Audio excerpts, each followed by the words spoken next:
U.S. preparing for new pandemic by searching for virus mutations. What could go wrong? They're not going to do it like they just did it. They're going to release something that actually kills people. And all the people who resisted the first time are going to resist the second time, and a bunch more people. And then they're going to blame the people who got those people to resist as the enemy like they tried to last time. They're going to round those people up, and they're going to put them in some sort of camp, just like Trudeau saying. Remember Trudeau saying, what are we going to do with these people? They're causing people to die. What better way to remove leadership from the resistance than to do the same thing again in an actual harmful way? Because in this second pandemic, the exercise they ran 6-7 months ago, Sears, the pandemic actually targeted only children. So what better way? You enrage the population with a virus that actually kills people's kids. Then you get those people to blame the people who stood up against the tyranny the first time. Those people get removed from society, so they remove their resistance. Then they also accomplish their depopulation goal by removing the children.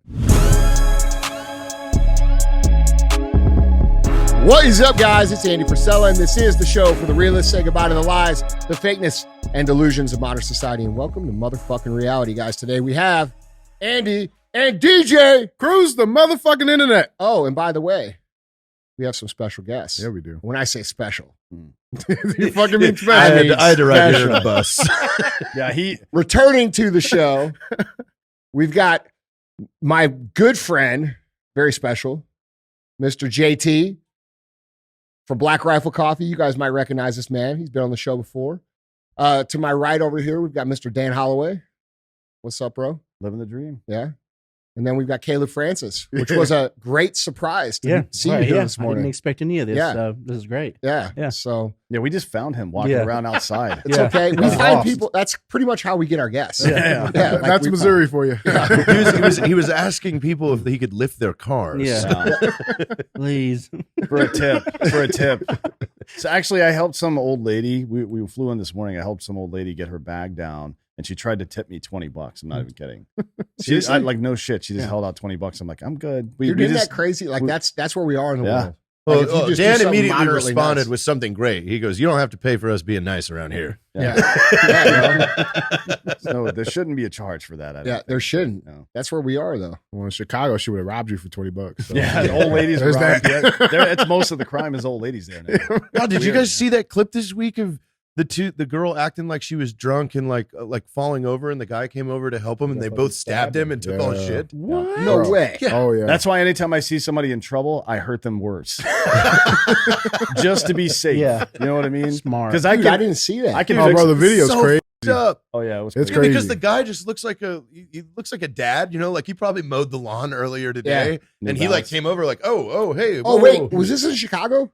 I don't know where it I don't was. know where it was. I think I did see this. Yeah. Bro, It was in black and white, right? That It was like video? on some type of CCTV camera or something. Yeah. He just came over, was like, "Hey, yeah, let's carry her to the car," and then they both stood up and they stabbed him like right here. Did he die? Like I don't know. It didn't give it. Jesus Christ. They just rolled him to take his stuff, though. Yeah, That's they took his wild. Why watch. not just and take his they took his shit? shoes. They took his shoes Yeah, too? what money are you getting for his shoes? Is that like going up on Craigslist? No, that's a Like, foot fetish thing. They just smell them. Yeah. That was the only reason they got them. So what's good, man? How's the show going? It's going well, yeah. Most of what we're doing these days is just promoting the booze company, Hard AF, and cruising around for that. But yeah, it's good. It's fun. How's booze business? It's good. It's growing faster than we can handle, which is always, You should be asking for your royalties for the AF. Yeah. Oh yeah. Well, we collabed on the stock car. Remember? Yeah. Some fan made that. Really? Some fan made that, and no, you made it. Did you make The stock car for Hard AF one that was said 75 Hard AF. Yeah. Did you make that, or was that some fan made it? I didn't make it. Yeah. They sent it. Somebody cool. DM'd it to us. I'm like, oh, this is cool. I didn't even notice that it said 75 hard. I said Dan a text. I'm like, bro, you're the smartest brander I've ever seen. No, in my that was life. it was complete luck. It wasn't. We didn't even make it. Somebody sent it to us. But it is a good idea. We should do that. We should. I don't know if you can booze companies sponsor stock cars anymore. I think so. I wouldn't right now. I would sponsor Nitro Cross. Yeah. Like a place that's broadcast on Rumble where real freedom is right now. Right now in the NASCAR world, if you like a tweet wrong, you don't get to drive anymore. Oh yeah, Dude, that's some crazy shit. It's Yeah, stupid. Then we're at that point. He's Black Rifle's driver too. No way. He drove the Black Rifle car the last what was like 2 or tweet 3 that years. dude liked? It was something. It was a George. It was a George Floyd one. What did it say? No, it was the crab from Little Mermaid, and then it had George Floyd's face under it, and it said "under the knee." Bro. Sorry, it's funny. I'm not the one that killed the guy. I just so this fucking guy got suspended for shit that he was like indefinitely. On the, Yeah, he's still suspended. Yeah. Just He's for done. liking him. Yeah. He's done.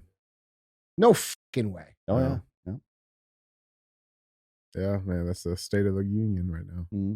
Bro, nobody should be watching NASCAR until they fix that. That's bullshit. Nobody should be watching NASCAR at all. First of all, if we're being real, like if we're gonna fucking open this fucking can of worms, NASCAR is the most boring shit in the world to watch. And I'm a huge auto racing fan. I am Huge. too, but Yeah. I don't understand.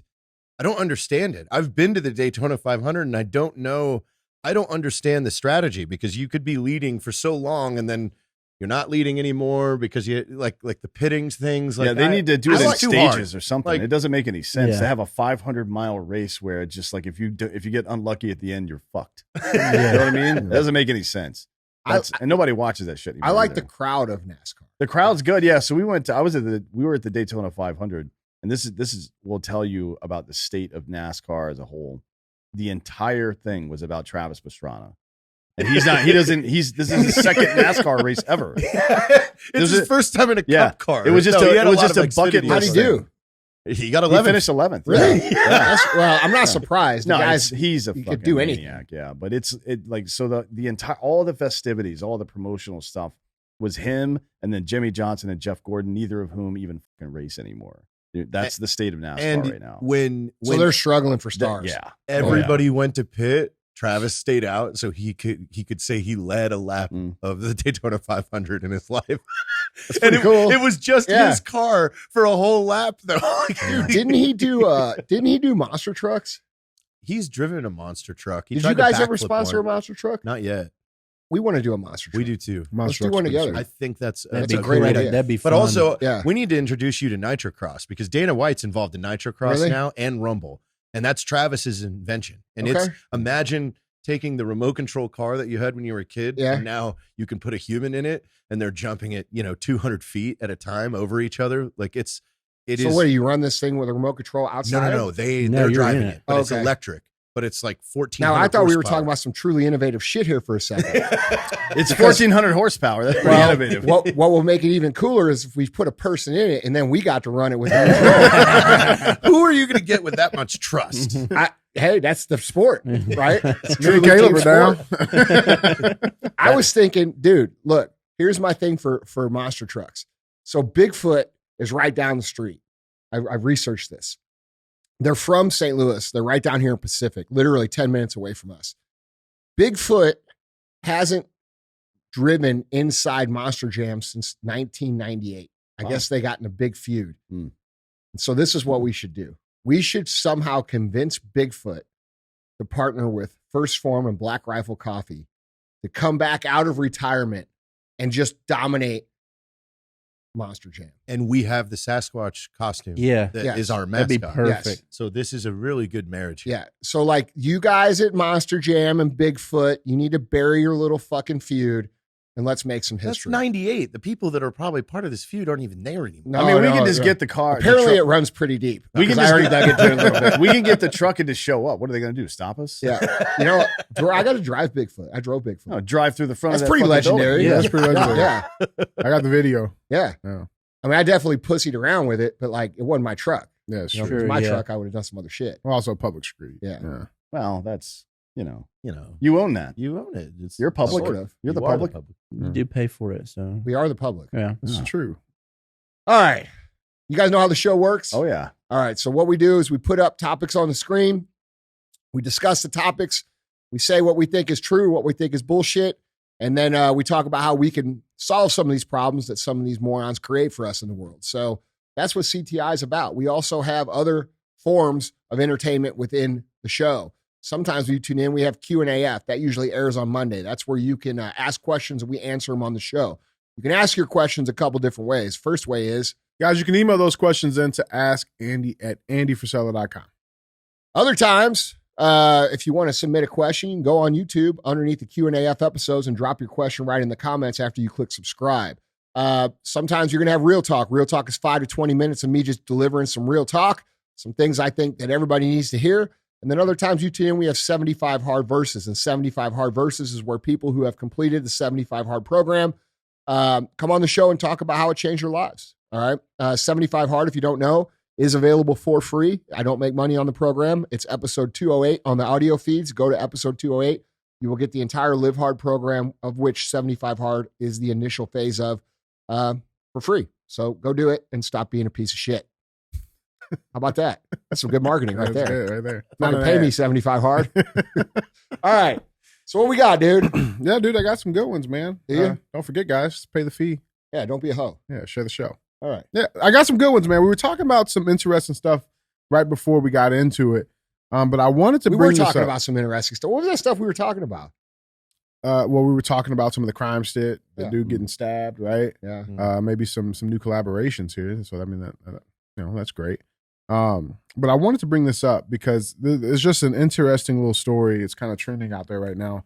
Not sure if you guys have seen this headline, but the headline reads: Connecticut doctor, 32, abducted after night out at Brooklyn Mirage, is named as Michael Batista. As it's revealed, armed captor made him spend $6,000 on shopping spree. Now, first, whoever wrote this headline, Well, they're that's from the the worst UK. grammar I've ever seen in my life. Yeah. What is wrong with these people? See, and Like, it's not just me I know, reading it. at Brooklyn, in Brooklyn. it's Well, very clunky. Journalism Brooklyn has- Mirage is location. Journalism has gone way down. It's way down. It's like, Well, I mean, it's to just their like defense, TSA, right? this is also like UK journalism. Is it? Yeah, but as it's revealed, armed captor made him what the hell does any of that mean? Basically, this doctor got kidnapped, No, I got that. and his part, yeah. kidnappers made him like they went to like. Dude, This it's- actually sounds fun for me. dude, it's Like, kind I of kinda fucked wonder up. what happened. It's kind of fucked up. I mean, if you know that the shopping, if you know that the company, like the credit card company, is going to pay for everything that happened because that's how it works. Because it was a crime was committed, right? So they'll, I guess. I mean, My question is why was it only 6,000? yeah, exactly. Well, maybe that's his max. Well, it's the shit they bought it on, dude. Like they went like on a legit shopping spree. So let's get into this. So optometrist Michael Batista is 32. Oh, you said doctor. Get out of here, man. Kidding me? That was a real doctor. Dan is going to get the most optometry hate mail on Instagram. I'll be the first. I hope you go They're blind. going to be in the comments. We see you, Dan. I see you, Dan. Well, I'll be the first person to receive optometry-related hate mail. But yeah, so Michael Batista, 32, he told cops he was threatened by Anthony Benjamin, 42, after he helped to defuse an argument with the taxi driver on July 22nd. Benjamin is accused of forcing the cataract surgeon to drive around the Bronx with him overnight in a bizarre cross-state kidnapping, splashing out on pizza, sneakers, caps, and a strip club, according to the New York Post. This is what happened. Okay, listen. This is what happened. Michael Batista met this dude. I'm going to translate this article. Yeah, sure. Michael Batista, 32, optometrist. Uh-huh. All right. Never had a good night out in his whole life. But he has a really shitty wife at home. Correct. Yeah. Go back to the thing. Okay. I gotta know the names because I got this right. Meets Anthony Benjamin, 42. This guy. That's right. and realizes that they are going to have a great time. They go out all night. He runs up his credit card. They eat some pizza. They go to some titty clubs. And then he wanted to avoid getting in trouble. Yeah. So this is the story. Dude kidnapped me. He told his wife this story, and she goes, "Well, you got to call the cops." He's like, "Fuck." Did you file a police report? Oh, Damn it. Or this is like the Wish.com version of that movie Collateral. Right? Where Tom Cruise is making Jamie Foxx drive around, except for this time they behave like teenagers, I guess. Yeah. It sounds like a Did pretty they good not time. stop and play video games anywhere? What the hell? They bought sneakers, check caps, it out. He pizza. got some hats. Yeah. He got some Bro, shoes. he went and got pizza. a fucking haircut. He took him to his barber and made him get a The haircut. doctor says his captor threatened to shoot him if he tried anything funny before taking him to his barber, who then styled his hair. But whose hair? Whose hair? Whose hair? His. This guy. The pronoun. Yeah. No. That's You a don't know fresh that. tisk. Based on the way this is written, you don't know that because there's no connection. Here's what it between sounds that like to pronoun. me, dude. It sounds like to me these two dudes had a couple fucking drinks or smoked some drugs or something and said, we're going to go out and fucking party. And they went out and had the time of their fucking lives. And the young guy lied about it. And pay for He it. got in trouble. That's what it looks like I to me. just want to see these two just tearing it up in the Do you- Bronx now. Do you know how much funnier it would be if the fucking doctor had cornrows now? Oh yeah. Holy shit, dude. You know there were scenes where they were like trying on hats together. He like comes out, he's got like new sneakers and a new hat on, and the other guy's like, No, and he goes no. back in, and he's just trying on stuff.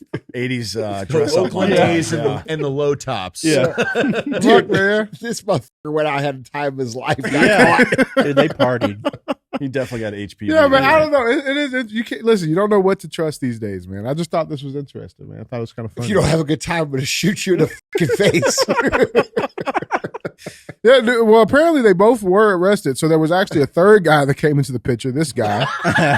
Okay. This guy. His name is where is it at? Steve Daly. He's 50 years old. So he became the chauffeur for the night. Drove around. Are we? Is this even possible? Dude, Can you just go kidnap somebody and then enlist a third party with whom you've had no interaction prior to join you in your felony? dude? Is listen. that possible? Listen, I don't know, but they both were arrested. So Mr. Benjamin and Daly, they both were arrested, but both were released. So they got court coming up in September. So I can't wait for this trial. yeah, we'll see what happens. Man, I just thought that was interesting. Yeah. No, that's Greg Mathis, bro. That's Judge Mathis all day long. But yeah, so let's get into this cruise, guys. Remember, if you want to see any of these pictures, articles, links, videos, go to andyfrisella.com. You can find them there. If you're on YouTube, you can also drop down in the description below and find the articles linked there as well. But with that being said, let's get into our first headline, the most pressing thing we got on the news cycle today. There's a lot of interesting updates. But let's get back over to Hawaii, talk about the fires. Headline number 1 reads, identifying Maui wildfire victims could take years, with many feared to be kids. Now, we did say Is this. that not exactly what I said Yeah, we did say that. 2 days ago? Yeah, so this is a New York Post article reading, the harrowing process of identifying victims of the Maui wildfire could take years, according to a forensic expert who helped at Ground Zero, with fears that children could be a large portion of the dead. Despite 111 people being confirmed dead by early Thursday, a total expected to still rise considerably, officials have so far only publicly identified 5 because most were burned beyond recognition. The identification process, quote, could be days if you're lucky. It could be weeks. It could be months, or it could even be a few years. Dr. Robert Mann, this gentleman here, a leading forensic anthropologist heading to Maui to help. Mann likened the painstaking process to his work helping to identify victims of the September 11th terrorist attack on the World Trade Center. We've all seen the updates. Joe Biden has decided to send $700 to all the Maui victims. Yeah, but also a gift card to Wendy's. The Wendy's, I think Wendy's it's didn't. for free fries for a year. Yeah. So they're good. dude. Chili. Is that Oh, real? and chili It was- too? and there was chili Oh. coupons in there. No, that's not. We made that up. But Okay, fuck. I mean, What the fuck are they gonna do with $700 fact that you could believe that to be real is Yeah. actually the problem. That's Yeah. yeah, dude. what are I they going to fucking do with believe it. $700? Yeah, and dude, he's getting Dude, a lot we of did the pushback. math. We did the math the other Mhm. day. And for the amount of money that's been sent to Ukraine, it was like I don't know. I think it was like almost $3,000 per person per citizen of Ukraine that we've sent them. Jeez. Well, that's important. I know, bro. Look, we could legitimately, and I did the math. There was 13,000 families in Hawaii Mm-hmm. that were affected at a $5 million a piece monetary value. You could restore this is for every single one of those 13,000 families. restore every single house they lost, restore every single belonging they had, plus financially set them moving forward for the future, because I doubt most of these people had $5 million worth of net worth, right? And we would still have spent a third of what we sent to Ukraine. You know what the weirdest part of this story is about this whole event? Well, there's multiple weird things. One, the government, the power company there didn't turn the power off during the storm, and that's what caused all this. Yeah. That we know that now, right? Everybody's tracking on this. Mhm. Well, like the government incompetence caused this. In the yeah, first there's place. some bullshit there though too, because a lot of people are like yelling at them for not turning the sirens on, and I watched the whole press conference, not just the clip that everybody who's pissed off. And by the way, everybody should be pissed off, but they explained, and I thought this made sense to me, that the population was the sirens are designed for tsunamis. Yeah. And that during a tsunami, you're taught to go to higher ground, and the fires were in the higher ground, so they didn't want people to push up into the I'm not fire. talking about the sirens. Yeah, I know, don't know anything but I'm about just that. saying there's a lot of shit going Yeah, around, sure. and everybody's trying to like pile on and pile on and pile on, and there's sides to it. I don't want to get too conspiratorial here. Well, that's right? okay. But We're on real no. I was ready for it. Yeah. But I just track a few things. So the government incompetence is responsible for this fire. That's point one. Point two is immediately the day after, the governor of Hawaii is talking about how they want the government to buy that private land from people and make it public land. Mm-hmm. What? Yeah. You're going to use The next this day. tragedy The next day to try to steal people's property from them and probably and try that to property leverage has eminent been domain. heavily resisted by those For a people ye- for a- for decades. Yeah, forever. And then the other part of it is, I don't know if you saw this interview with his dick, but they were talking about people were requesting water to come over there for drinking and to try to put the fire out. Yeah. And the guy was like, well, Hawaiians have a kind of a history with water. It's part of our culture, that we don't. It should be revered. It's sacred and revered. Right. Like, I'm on fire, bud. You mind some water, please? If you don't mind. What the f- are you talking about? Yeah. So this is like, don't go to Hawaii, I guess. Did you guys see the video? So apparently this video came out, and this is supposed to be this Daily Mail article headline says, "Is this the moment Maui's killer fire started?" There's a video, and apparently it's showing the moment that the fires were ignited. Let's watch this. To our listeners on audio, there is no audio on this video, but let's take a look at this clip.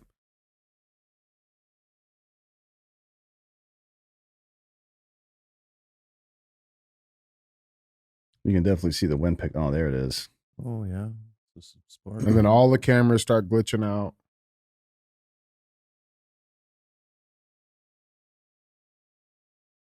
So what happened here? Like a transformer blew? They're saying that a tree knocked down a power line in the jungle Okay. or in the brush in the forest, and that's what caused the fire. Oh yeah, there it is. Yep. So there's massive blow of light that you guys see happens. Cameras spinning around, panning around, resets, and then it's back on the fire, and now the fire's on. Very interesting. Yeah, and then like the reports, and this is from MPD and FEMA down on the ground. These are their reports. They're saying that Monday, August 7th at 10:47 p.m., sensors detected a fault in the power line or in the power grid. And then the next day, or technically, 5 or 6 hours later, sensors on the complete opposite side of the island detected 2 major faults in the power grid. And then all of the fires got going. So, and to your point too, Dan, I mean, there was a lot of weird stuff that were coming out. Like, there was talks of this, and this is MSNBC reporting this headline saying, Maui residents say utility trucks blocked roads as they tried to flee. Quote, "That is our lifeline, our escape route, and you cut it off from us." Amanda Cassidy said there was no other way out. There's all the shit with the celebrities you guys see going on. There's apparently a lot of celebrities that own real estate on that island. How many of their properties got burned up? None. Yeah, did Obama's? No. What about Oprah's? Oprah's was fine. Jeff Bezos, his was fine. Like So basically, the only part that was burned was the part that was actually owned by Native Hawaiians Real human beings. who refused to sell this property to these people. Yeah, it's interesting. Again, I mean that's quite a coincidence, isn't it? It's fucking weird, man. But now here's one final thing, right? There's a lot of coincidences going on, isn't there? The last 3 years or so, it seems like there's just a whole bunch of them. Yeah. It's weird. But dude, have you guys seen this last little weird bit? This fucking book comes out. Okay, not even the day out. Like, well, it came out 3 or 4 days ago, right on Amazon. It came out. So the fire started on August 9th. Is what they're speculating. But here's the thing. And this book comes out on August 10th. But people don't understand this part of it.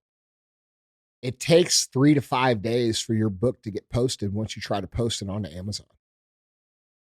Weird. So for this to be published the day after the fire, that means it had to have been submitted days before. I mean, why is this a book? Wouldn't this be like a Wikipedia entry? Who the fuck is buying this book? Well, I mean, who the fuck is Dr. Millstone? I can't find anything on the guy. Well, Dr. Milestone. It should be Millstone. Yeah, it should be. And they shall be tied to it. Yeah, that's weird. Somebody sent me that yesterday. That's, bizarre. It could be an internet troll that used ChatGPT to write the book as fast as he could the second he saw the inkling of the fires to. Yeah, but to still even bypass the Amazon update. Yeah. Like, how do you do that? Click on his name. That's the thing. Like, I mean, there's probably about 40 other books that are on there, all about weird titles, weird events, things like that. He wrote a couple of stuff on Hunter, pro Hunter Biden. Yeah, I think that's probably Jared actually that did that. Jared. No, man, it's interesting. Like, not to get to, QAnon, all of that shit, right? But then, this stuff surfaces. This is from a Q drop in January 7th of 2018. Bro. Fire and Fury. Real talk. What do you guys think of this Q shit? Oh, that's nonsense. I think it's like dude, explain this to me then. It's a catch-all for anybody that's in the government to put stuff out on 4chan. So I'm sure a lot of the information is probably accurate, but there's not one person doing that. That's not true. But like, dude, there's this Q drop that says trust Grassley. Mm-hmm. Okay. And then Grassley comes out 2 months ago and starts doing the exact shit that's been posted on the internet for fucking 3 years. What do you think? He's an android or something? No, I don't know. I don't know. There's only one way to tell. Yeah. You got to get inside. Yeah. We're going to have to get inside there. Open up that panel. No, I'm just saying, like, dude, that's like, have you ever heard of Grassley before that? Chuck Grassley? Yeah. I mean, well, you have, but most people have. More than, you shouldn't have because he's right. Well, and he's also like a non-major player. Like he's kind of a mix-in guy with all these guys. And all of a sudden, this dude comes out in a pro-Trump stance. You know what I'm saying? After Q's been saying that for fucking 4 years. Like, it's just, look, bro, that's a coincidence that like kind of made my eyes kind of like, what's going on here? Yeah. Well, maybe we're living in a simulation. Dude, listen, I believe that. More and more. Glitching. Dude, more and more. Like, I think I'm starting to think that we might. Have you ever had Rizwan Virk on the show? He wrote the simulation hypothesis. He's an MIT guy that does, I think some of the stuff he does now is video game AI programming as well. But he wrote the book, The Simulation Hypothesis. It's really interesting. Dude, I've had so much shit in my life happen to me that I projected in my mind before it actually happened. Like, my entire life, pretty much, I saw in my brain before it's actually materialized. And I've always wrote it off to quantum physics and metaphysics and those things. But we talked about this in my house last time. Oh. For like fucking 5 hours. But like, it's just weird. It is, yeah. I mean, well, your brain, to begin, your brain is a lot better at being a brain than you are at thinking. Yeah. So it'll do things that surprise you sometimes. Yeah. But that, some stuff we still have no idea what's going on. I think most of the stuff. Well, if you think about, so time, we see it as linear, right? Yeah. Starts here and goes this way. But think about the second dimension. There's no height, right? So it's just length and width. But if you were to lift somebody from the second dimension up into the third, they would then experience time in a different way. So this is all the time that's ever happened in the second dimension is 1 unit in the third dimension. That's how it worked. That's how it works. So the same thing would be true from the third dimension to the fourth spatial dimension, which means everything in our dimension that's ever happened or ever will happen already exists in the fourth spatial dimension. Yeah. So technically, and that's what wormholes are kind of, you would be able to access that stuff if you had the energy or the capability of doing it. So maybe your brain can just do that. Who knows? Yeah. Or maybe we are really in the Matrix. Yeah. You see that black cat and it glitches out and you're like, oh shit, man. Black cat. Yeah. Well, that was the first time he realized something was wrong. Yeah. Deja vu. Mm-hmm. Yeah. Anyway. I don't think I'm high enough for this conversation. Oh, well, I am. Well, we'll fix that in a little bit. Yeah. Yeah. You should have pregame, buddy. Yeah, man. So, guys, jump in on this conversation. Let us know what you guys think in the comments. Hashtag Joe knows. Bro, at the very least, I'm going to say this. These people fucking hate American citizens. And they want as much pain and as much hardship and as much struggle imposed on our citizens as possible. Mm-hmm. Yeah. If you're not a part of their class, they want to fucking crush you. I've been trying to tell people this for 10 years. The aristocracy will protect itself before it'll protect any given political party or position or person. Yeah, because we're a threat to that. We're a threat to their insulated community. All right. Good. Yeah. Guys, let's get on with the show. Before we get to our next headline, got to cruise the motherfucking comments. All right. Let's do that. So this is where we cruise the comments. We go through the comments. We find one that we like, or maybe disagree, maybe troll. I don't know. We throw it up here, and we get Andy's take on it. So this episode for Cruise the Comment, our comment is coming from Tracy Royer 993, posted a day ago. She says, AF, you actually believe voting matters? Nope. Well, are you asking me or are you telling me? So she seems she seems to not think voting matters. What I mean, and let's open this up for discussion. But well, that's a very unintelligent take. And here's why. Because if you want to prove, I don't disagree with you that it might not matter. But if you want to prove that it doesn't matter, you have to vote. And that's the issue at hand. And all these people out here who keep claiming, that, voting doesn't matter and they want to sit at home and not vote, you're actually perpetuating the situation that you don't want. Okay. Because they want you to think this is part of the demoralization of society when it comes to communism. They want you to think that none of your actions matter and that nothing you do matters because it creates a hopeless situation where no action is ever taken and you just accept the oppression and the tyranny that comes your way. And so, do I believe that it matters? I'm not sure. Here's where what I think, and I'd be interested to hear what you guys think too.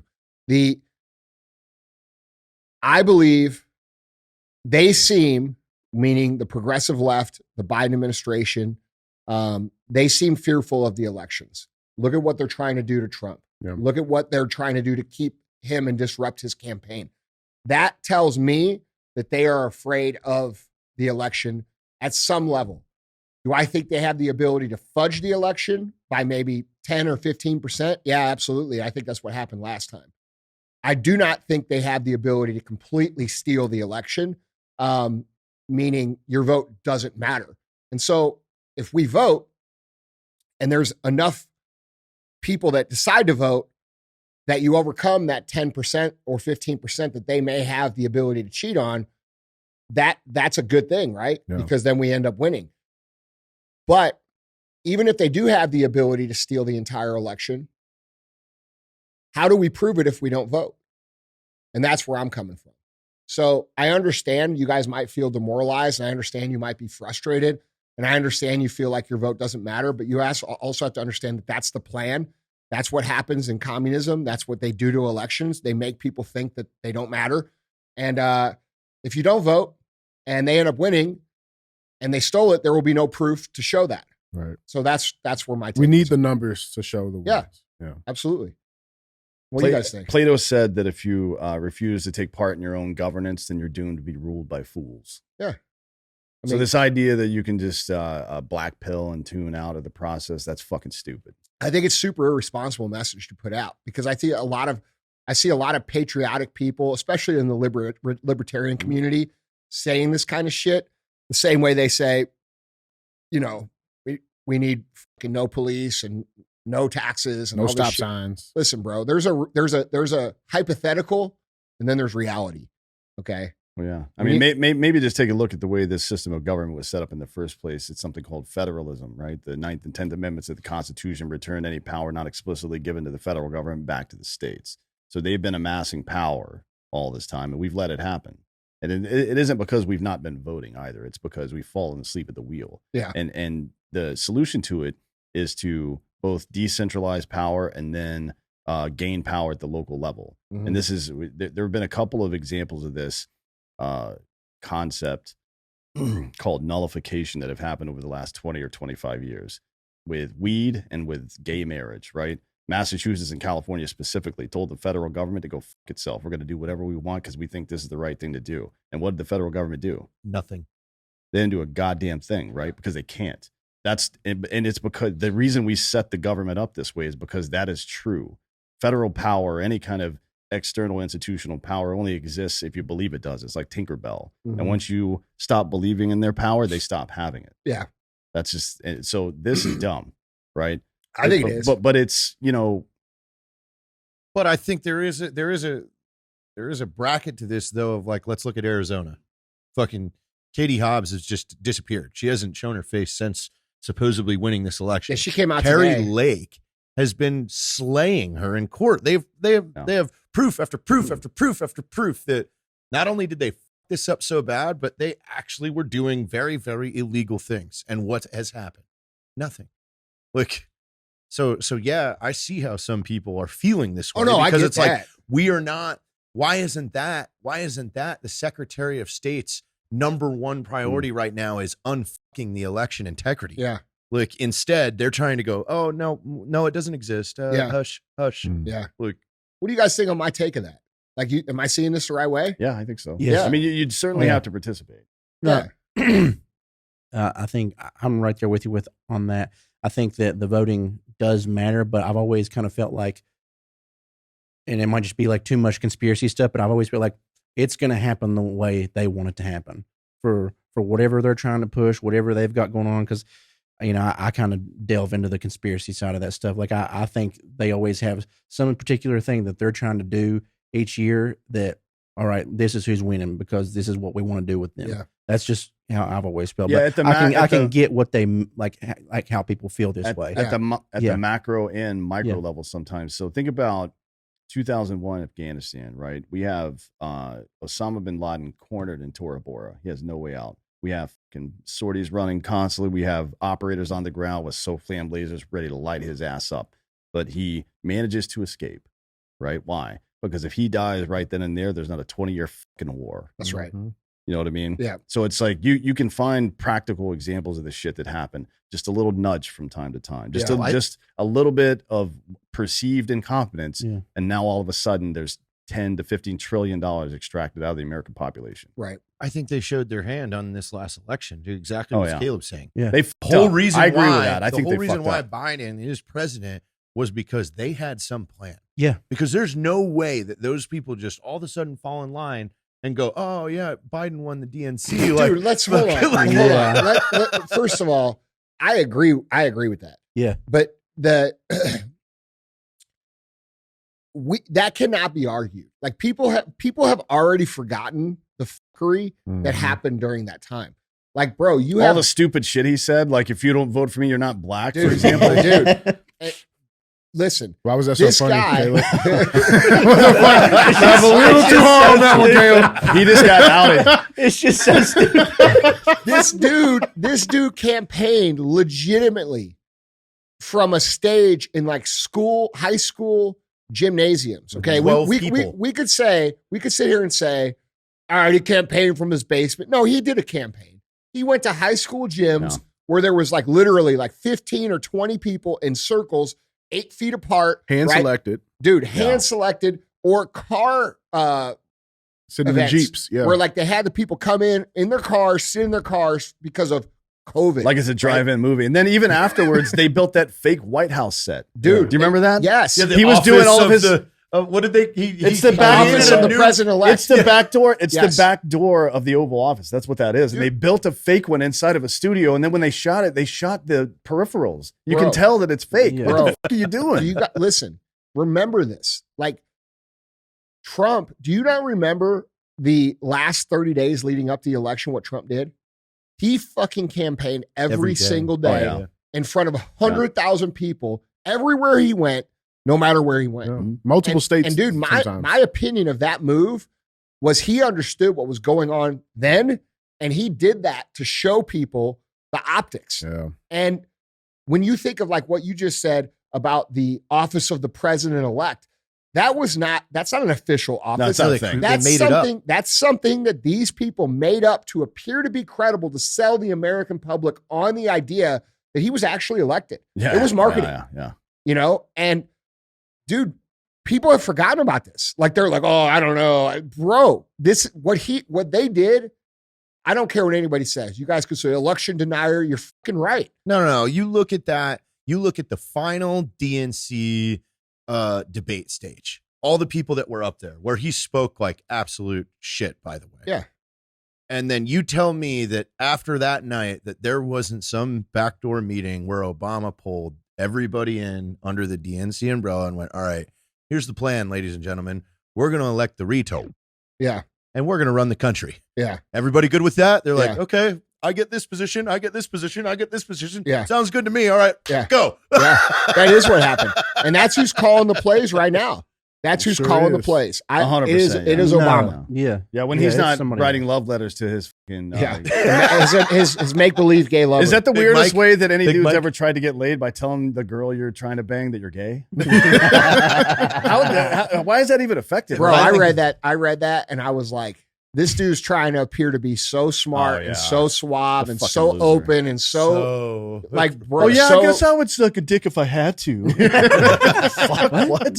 That's not what women want to hear, by the way. I know you've never met one, but yeah. But the incredulity that came with all this, like, oh, what do you think the election was actually rigged? Like, I'm sorry, this is 4 years after Hillary Clinton took money from the DNC and paid a foreign intelligence agent, Steele, to make some shit up and then pass it off and then enlist 50 plus intelligence community people to say it's real and all this other bullshit. and Are you none fucking of these, kidding me? bro. That is This is not a trial. On this listen. No. That's treason. Yeah. That is Oh, treason. It's getting pretty goddamn close. Yes, that is treason, dude. Those people should be rounded up, Mm. put into some sort like. Look, we all know Isn't it? Wood chipper. 100%. Yeah. 100%, and it should be on yeah. TV, and it should be monetized, Yeah. and all the Pay-per-view. money, huh? Yeah. Pay-per-view. Pay-per-view, Oh, and all the money should go to the child victims that these people have preyed upon for the last 50 fucking years, Yeah. which they try to act like they're not doing. It's real shit, man. Well, They are definitely the plus.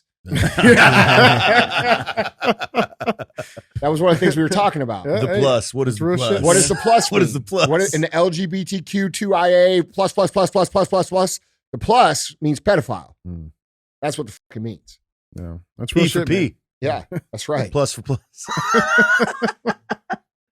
They Guys, prefer I'm- map. Yeah, right. I can't stand offensive. this shit, dude. Like straight to the wood chipper, dude. Straight up, straight to it. You would think that would be the one thing. I we would could think all that would agree on. already be happening. Like, we're, I don't. Are we just like giving these like okay? They're going to normalize this now. Is that what we're going to do? I'd be That's- excited yeah, to see like yeah, the that's- sales numbers. I mean, For wood California just loosened the laws up.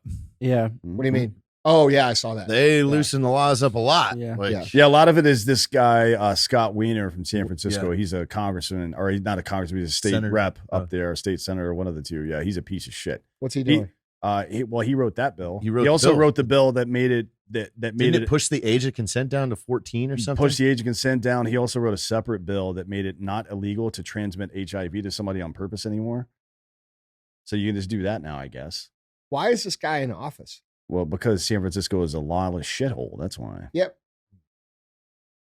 They just take the gold medal in a well-rounded. Isn't it shithole. interesting? It just, yeah. Bro, isn't it interesting too? And like, if you're in California, you don't like what I'm about to say. I don't really give a shit.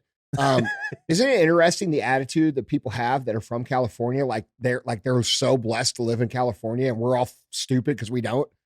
Like, I What- had two steaks last night. He great. had a steak and then a side steak. Yeah. Because I asked him why he didn't have any sides, and then he pointed at the steak. He goes, "What does this look Yeah, that's a side steak. I'm just saying. I don't need to live in California. like, there's nothing that about place. California that appeals to me at all. In fact, I avoid going there. Like, people try to pay me to go there. I don't go there. Yeah. It's all so like ridiculous and insane. Like everything that's going on, like just a normal person will hear it and be like, "What? Like that can't be real."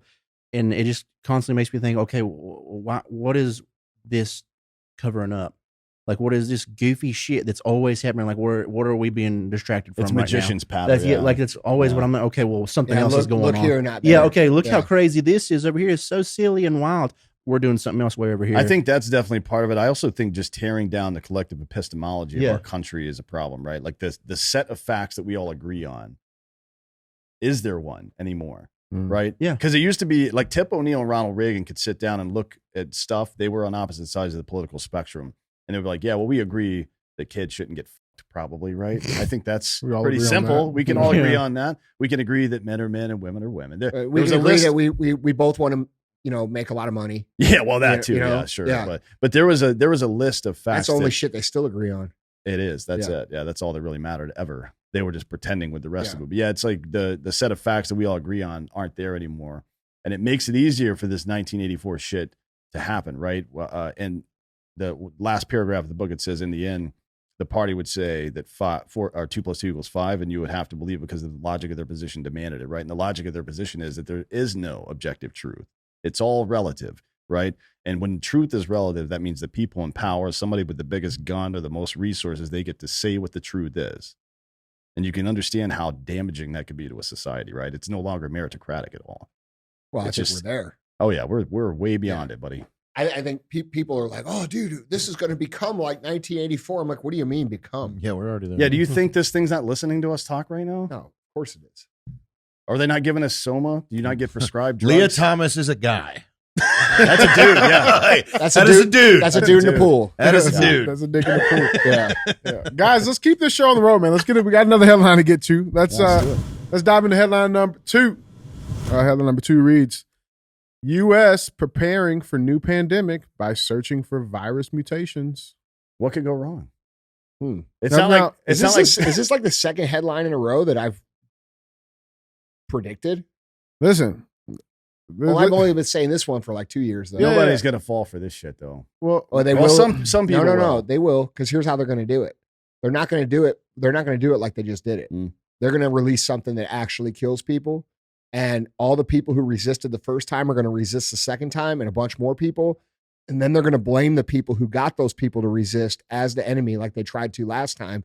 They're going to round those people up, and they're going to put them in fucking some sort of camp, just like Trudeau's saying. Remember Trudeau saying, what are we going to do with these people? They're causing people to die. Like, that's the beginning of that. Well, they're more than welcome to come try to put me in a camp. I understand. I would love that. As a matter of fact, you've got an APC now. Yeah, I love camping.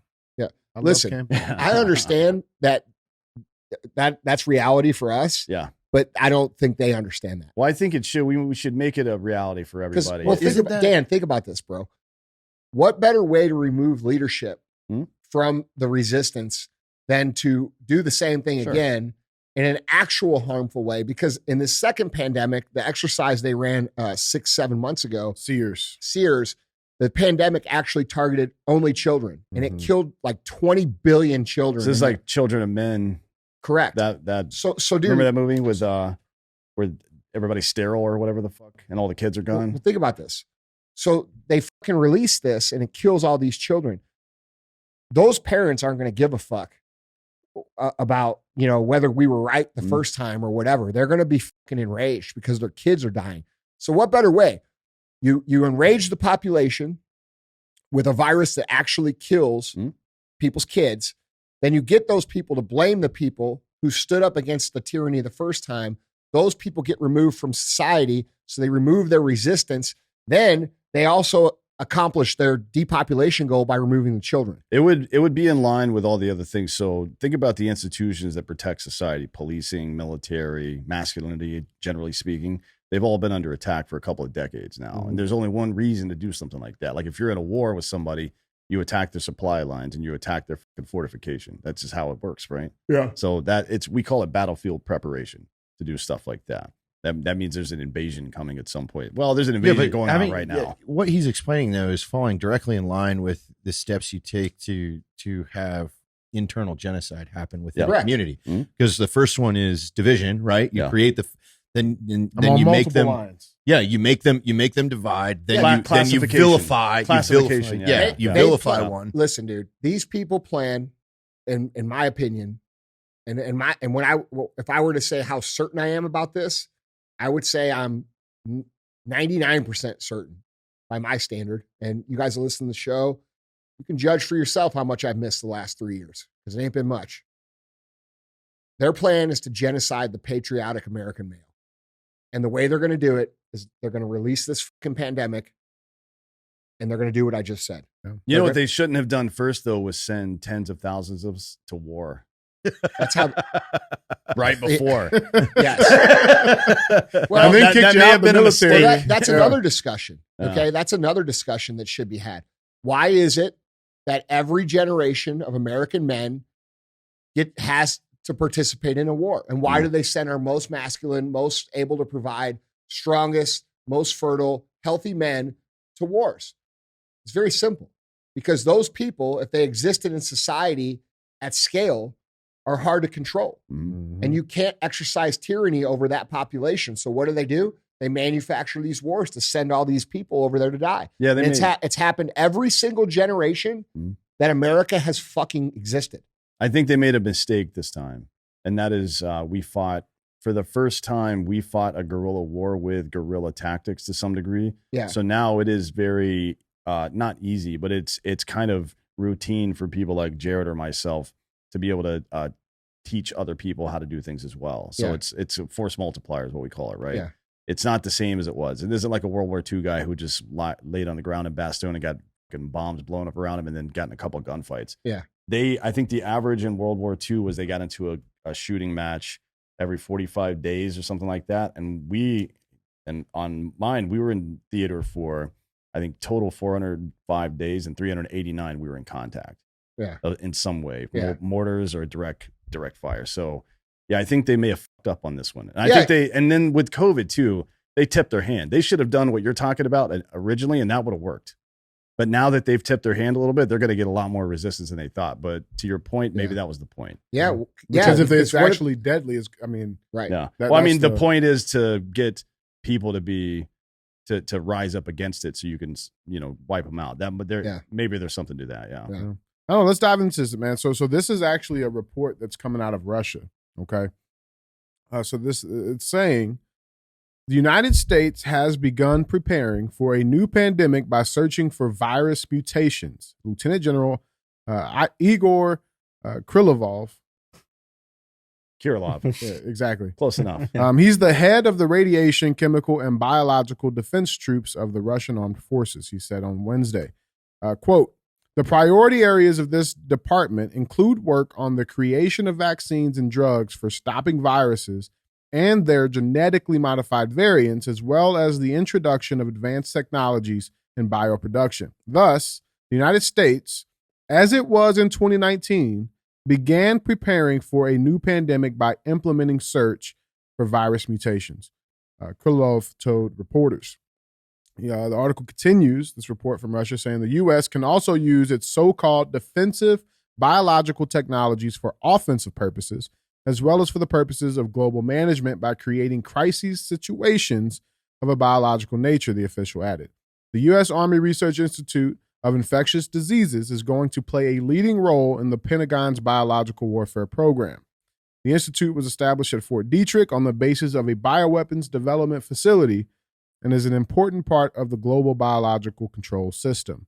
Documents uncovered during the special operation in Ukraine have confirmed that this institution is involved in collecting dangerous pathogens in various regions of the world. And it's very, very interesting. So again, that was Wednesday, August 16th when this comes out. And then this headline comes out. Next day. Very next day. New COVID variant, BA.6, is probably already in the U.S., experts warn, amid calls for masks to return. There's not going to be a COVID variant that is a problem for us. No. This It'll is have a to test. be something else. This is a probe. Yeah. This is a probe of a test to see balloon. how many people will go back to masks based off of what the psychological operation was last time. Yeah. 100%, man. By the way, the Fort Detrick thing is true.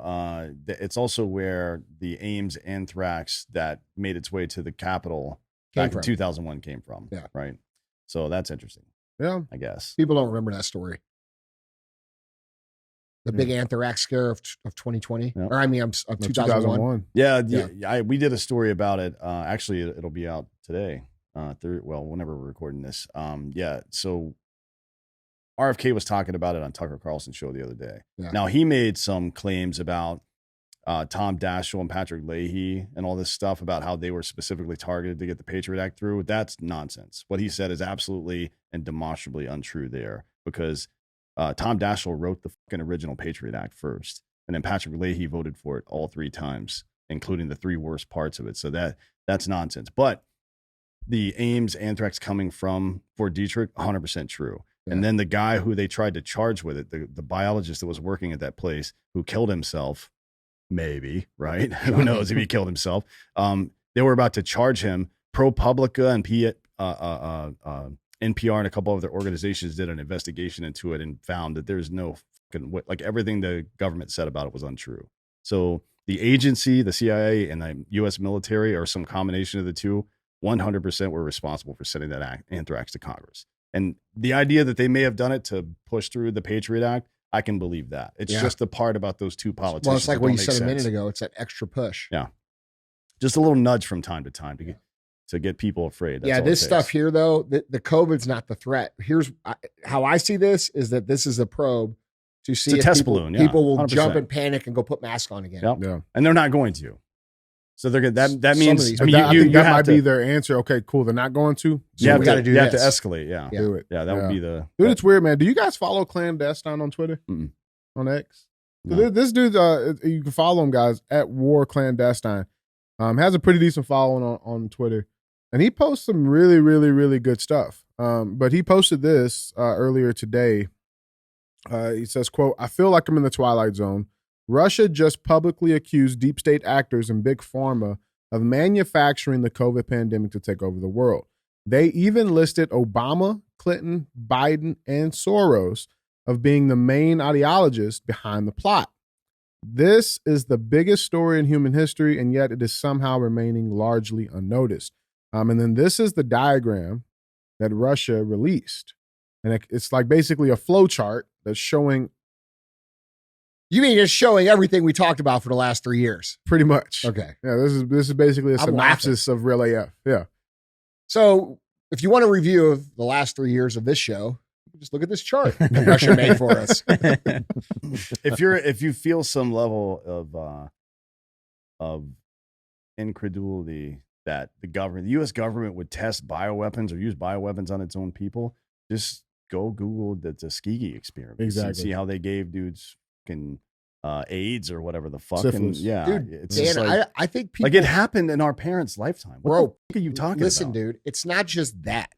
What's allowing this to happen over and over and over again is that American citizens have they hold, which is something they should hold, but they continue to hold on to the belief that these people are actually acting in their best interest.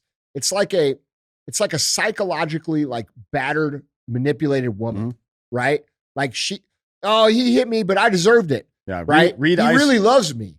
Right. And that's what we're dealing with. We have a psychologically abused citizenship that has been completely fucked with for years now. It's Stockholm syndrome, bro. On a mass scale. Yes. Yeah, 100%. Well, dude, think about what they've done to us in terms of, we're old enough to have like lived before a lot of this shit that's been going on. The amount of division and the amount of hate and the amount of pain and the amount of anxiety and stress that the media and these politicians put on our society that's not what America ever has been or what it's supposed to be. And now we have people who legitimately still believe, probably because of mass Stockholm syndrome, that these people actually care about us. And it's just a coincidence that they're doing all of these bad things that are hurting us right now. Yeah. Like, at what time do people wake up and say, dude, these people fucking hate us? Well, dude, here's the best part about what you just said, though, Andy, is like, you talk about, domestic violence victims, right? And have you guys ever seen that show Snapped? Right? Yeah. Well, eventually, yeah. That's the best part about it, right? And to your point, that's exactly why the battered I women's can't wait defense. for the snap part. Yeah, a battered woman's gonna be defense, fun. like that's an actual legal defense. Yeah. Because those victims at one point, after all the years of abuse and psychological abuse, they fucking snap, and they end up killing their fucking abusers, and it's a legal defense now. So Can we get to that part? Yeah, I mean, it'd be nice. It'd be You know, fun. if you haven't before, you should read Iceberg Slim's first book.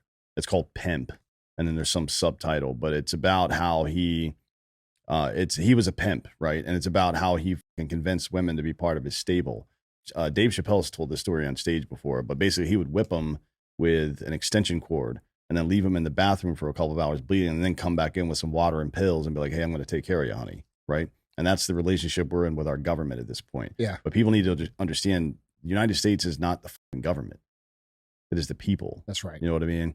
And this is why it's always a call to action anytime you see some fucked up shit.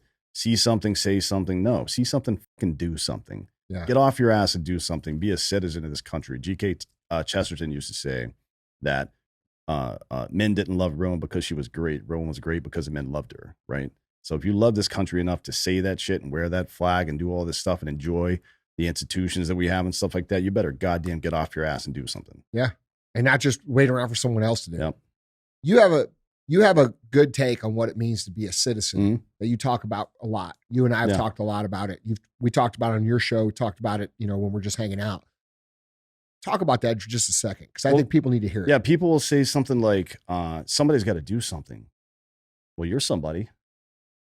Who are you waiting for? You know what I mean? So the premise of it's the premise of my show, Citizen, you can either sit around and bitch and moan about your rights and your plight, your circumstances, and wait for somebody to secure your rights for you. And that person, that group, or whatever it is, they will be your ruler, right? You will be a subject under their rule. Or you can perform the responsibilities required of you to earn your citizenship, and then you become a citizen, right? And that is the ultimate inoculation to tyrannical bullshit.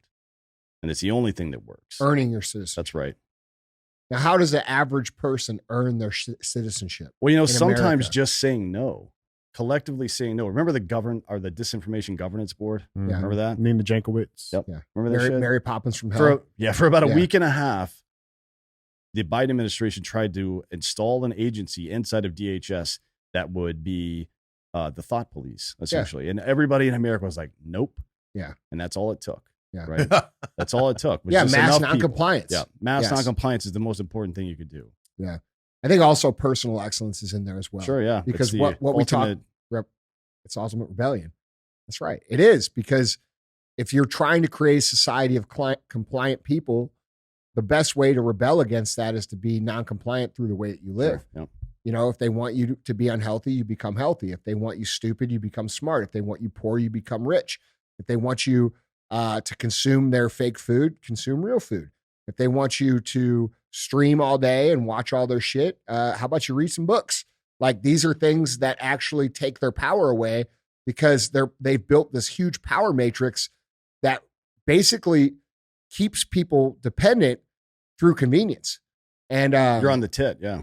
That's right. Well, And it's easy to be. that's the It's solution. easy to do that, bro. It's It is, easy yeah. to Well, I mean, order. but that, if you look at things like in your average citizen's influence, that's kind of what Walmart has done. Having Walmart, where it's one-stop shop, like your average person goes to work, goes to one place to get all their shopping done, and maybe goes to their favorite bar. So their sphere of influence is very small. I think that was by design. Yeah. Like, I think that was Well, now they're even actually trying to accelerate that by creating this situation with electric vehicles and limiting travel and all these things. yeah, because they're going to be able to flip the switch. Correct. Oh my God. But dude. this is where they got caught with their pants down, was with social media, because all of a sudden information's too fast. Correct. that sphere that they were creating, That's for how I see it us too. got fucking disrupted, and now they're like, oh God, what do we do? What do we do? What do we do? That's So how what I do you- see it too. They would have been able to pull this off had the internet not existed. But what do you do with that now as a citizen or an aspiring citizen? What do you do with that information, right? Like, if you want, You got to take action. If we're 3 years into this shit now, if you still trust the government, then I'm not talking to you, because you're fucking lost. Yeah. Hopelessly, just go the fuck away. You're not coming back. You're not coming back. Yeah, Your at this mind is hopelessly broken. Right. But if you don't trust the government now, and you shouldn't, because why the fuck would you? There's only one way to really defeat a government. Like, wars and all that stuff, sure, but we're not looking for that shit. The best way to defeat an intrusive government is to solve problems locally before they can get there and fuck it up. Yeah. Right? Box those assholes out. When they show up and there are no hands out, the government has no fucking power. No, it's a true cultural revolution. It's a fucking protection racket. Yeah. Grassroots. That's all it is. dude, if you live at a higher standard where none of this shit flies with you or your friends or your family or your neighbors, they can't do anything. I don't need your fucking welfare and I don't need your pills, bitch. Get the fuck out. Bro, The end. remember when Obama first got elected and he was running on that free cell phone shit? Obama Okay. phones. And remember the attitude of most of society? Like a lot of people listening are younger, so they don't remember, but most of society was like, fuck you, we're not taking your free fucking cell phone. Yeah. Well, I mean, the smart people are like, what is this, a government listening device? Yeah. You're trying to get me the fuck out of here. Well, yeah. But there was a natural resistance to that. Sure, like, fuck you, I'm not taking your free shit. And it feels like since then, a lot of people have started to adopt this, well, I'll just take what I can get because they're giving it. And like, what you don't understand is whatever they give you comes with, There's a trade-off. yeah, it comes with something. And you should ask yourself what that is. What are you giving up? There's a price to pay. Yeah. Because another thing they could do, dude, that I think about, I think there's 3 options that they could pull on us. And they are going to. Like, when you think about what they face, and when I say they, I mean the people that Russia just named, what those people face in terms of accountability for what they've done is ultimate accountability, which is death. Death, yeah. Yeah. So like they're not facing a 5-year prison sentence. These people are facing death. And if you're facing death and you're in power, what would you be willing to do to make sure that you stay in power? And the answer for every single human being on the planet is anything. Yep. All right. So we're dealing with that. That's what we're dealing with. And that allows them, in my opinion, from a strategic viewpoint, there's 3 options that they're going to do. Okay. Maybe 4.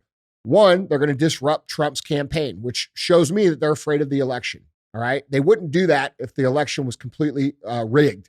All right. Like people like to say, there has to be some truth to it, which is why your vote matters. 2, they could start a nuclear war. All right. 3, they could release this pandemic that Russia's talking about, which that's an option. 4, if they stretch this out long enough, they could convert every single person over to digital currency and say your paper currency doesn't matter anymore. And then they could fucking blame, this infrastructure attack that would cut out all the power and on AI. So there's no country to blame. There's no person to blame. AI got out of control and they shut down the power grid. Oh yeah, right after we turn all your money onto the power grid.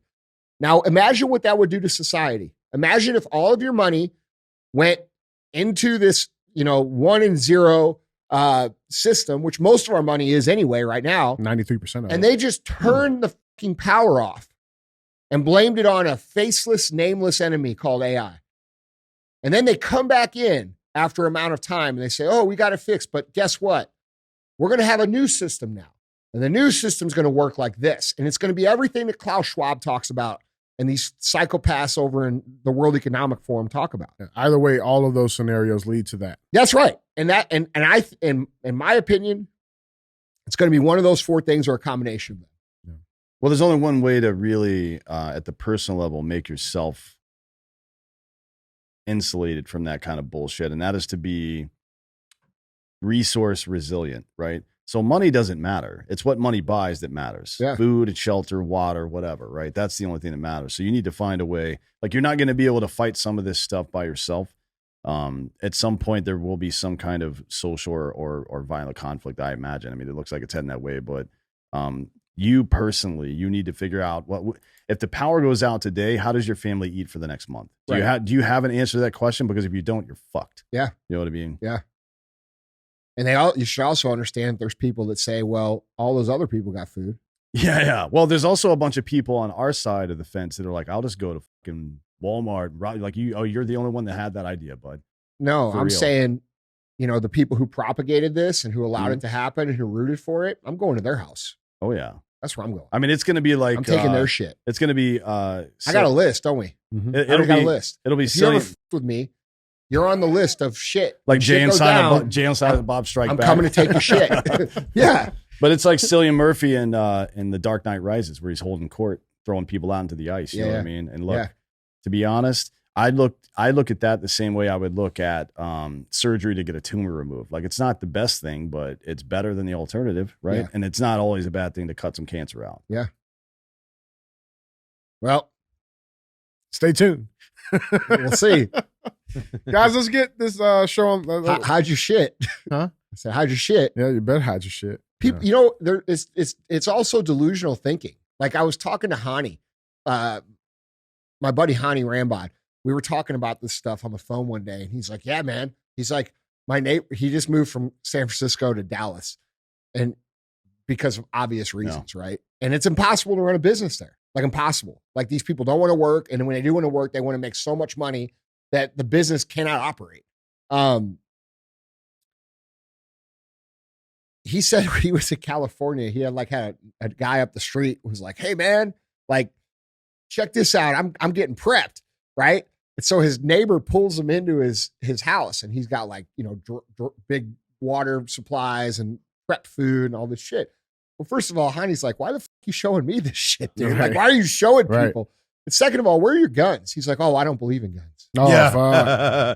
You don't believe like in these supplies. people don't understand what happens. Like people put a bullet in you that costs nothing, and they take your shit. Like, I don't believe in guns. Yeah. Living in a country that it exists because of guns. yeah, and the only reason Every country exists because of guns. the only reason it still exists is because of guns. The only reason it's never been occupied is because the citizens have Oh, it's fucking occupied right now. That's the problem. There's never been a mass gun confiscation in the history of human beings or weapon in general, not just guns, but edged weapons and shit that didn't come before some kind of authoritarian takeover. Yeah. I mean, it's obvious. Why the fuck would you ever allow that? You wouldn't. What do you guys need? You need fully automatic weapons to shoot. What do you think? The deers out there in Kevlar vests? The fuck out of here, dude. Yeah, I just wanted to shoot 40 of them. No, not only that, like, I just want to stop those people every time they say that and be like, the 2A is not for hunting. Yeah. It's never been for hunting. It's been for hunting people. Like, that's what the fuck it's for. And like, it's funny to see these like 2A people on the internet make these arguments as if it's about anything other than just making sure that people don't fuck with you. The Bill of Rights was specifically written to limit the power of the government. So why would we add something in about guns if it wasn't directed towards but the why government? why are these 2A people so like hesitant to say what it's really for? Like what the fuck, dude? Manufacturer consent. That's what it is. It's a principle from the 80s. And basically it's what's been happening the last couple of years, right? You use different types of pressure, chaos, and then social pressure. And what you're ultimately looking for is self-censorship. That way you don't have to even do anything anymore. Well, that's why political correctness exists in the first place. They started that 25 years ago where you couldn't say anything because it was offensive. And now people won't say anything. Yeah. And now it's pervasive in the corporate culture now with ESG and shit. That's like how that they're pushing it down. Yeah. It's like it's become pervasive in the non-publicly traded stuff, but publicly traded companies, especially with the ESG scores, it affects the interest rates you can get, all sorts of stuff. This is why it's so important that small business owners who actually employ far more of the population than these big businesses stop adopting their culture from these big businesses. Like a lot of these small businesses will like do the things the big businesses do because they think that's what you do when you're a big business. Yeah. And they push this shit down on their employees, and they're contributing to the stuff that they hate that they have to deal with in their own company by even doing it. You know, you're free to say, "Hey, guess what? This is fucking America. I'm going to run my country. I'm going to run my company like that." Like, culture is controlled by the entrepreneurs, and they're not understanding that. You know, you got all these business owners who are forcing their employees to do all this woke shit that they don't even believe in. Yeah. That's what's causing it. What they're doing is really smart. Like when I say the World Economic Forum, Matrix. But even at the CDC, like the internal memos from the CDC were telling people like, I don't know if you should actually be taking this vaccine yet. Right. Like that was a conversation that was happening inside the CDC when they were trying to force everybody else to do that. Yeah. Shit. And threatening them with fines and all kinds of stuff. Yeah. Bro, they threatened us with a $700,000 per employee fine. For what? There's 450 employees, 500 employees in this building for not getting them the vaccine. I'm like, fuck it, dude. I don't give a shit. Yeah. Do whatever you're going to do. Let me keep the Chevelle. Yeah. I put that shit in a trust. Fuck you. Well, guys, let's bring the show to a close. We got a third and final headline. Headline number 3. Headline number 3 reads, exclusive. Georgia state senator takes first steps to impeach Trump's Fulton County prosecutor. Got some movement here. Now, there's a lot of weird stuff that's happening with this. So let's dive into this a little bit. This is a Breitbart article reading. Georgia state senator Colton Moore, Republican, took the first step on Thursday towards impeaching Fulton County District Attorney Fani Willis for her actions against former President Donald Trump, a memo exclusively obtained by Breitbart News shows.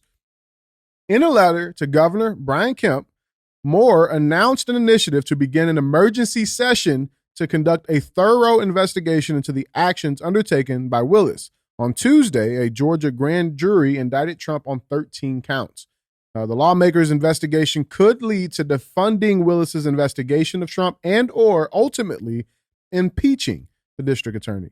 Quote, "We must strip all funding and, if appropriate, impeach Fani Willis," Moore said in a statement. Quote, "As a Georgia state senator, I am officially calling for an emergency session to review the actions of Fani Willis," he said.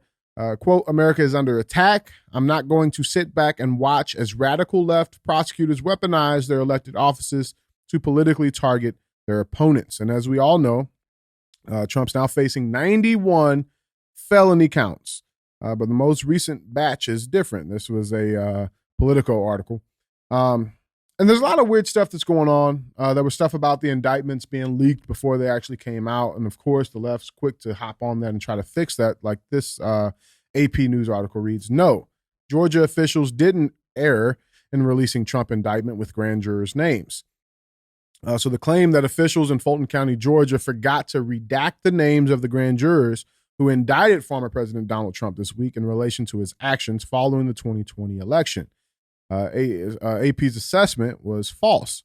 It is standard that indictments in Georgia include the names of the grand jurors, in part because it provides defendants the opportunity to challenge the composition of the grand jury, legal experts told the Associated Press. Now, the problem with this is that, one, there's no law that says they have to actually include the names. So I'm still led to believe that was either intentional or these people are just idiots.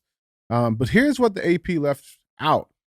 Is that they did leak the indictments well before it was actually an official indictment, all right? And MSNBC, they actually covered it. Georgia clerk says mishap caused erroneous release of list of Trump charges.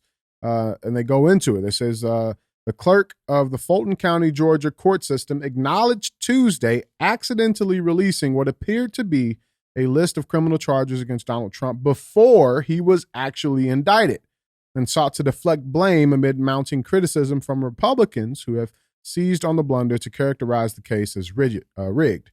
After refusing to explain what happened for more than a day after Reuters posted the document, the media outlet said was published on the court's website, Clerk Shay Alexander's office said she was doing a quote-unquote trial run of the court's filing system on Monday, quote, in anticipation of issues that arise when entering a potentially large indictment. Wink, wink, bullshit. Yeah, right. And all of this is going on with Trump stuff. I don't know if you guys saw the stuff come out about Joe Biden's pseudonym that he's been using for these email communications. This headline reads, then VP Joe Biden used pseudonym in emails with Hunter regarding Ukraine dealings. Republicans accelerate Biden family corruption probe and demand National Archives records. There's a lot going on here. Guys, what do we got? What was the pseudonym? The pseudonym was like Peter Roberts. Yeah, some bullshit. Let me pull it up one second. That's not creative. So just made some shit up? Mm-hmm. I mean, I saw a poll this morning that was on one of the left or the progressive MSM channels that showed that 83% of people, Republican and Democrat, think that what's going on to Donald Trump is wrong.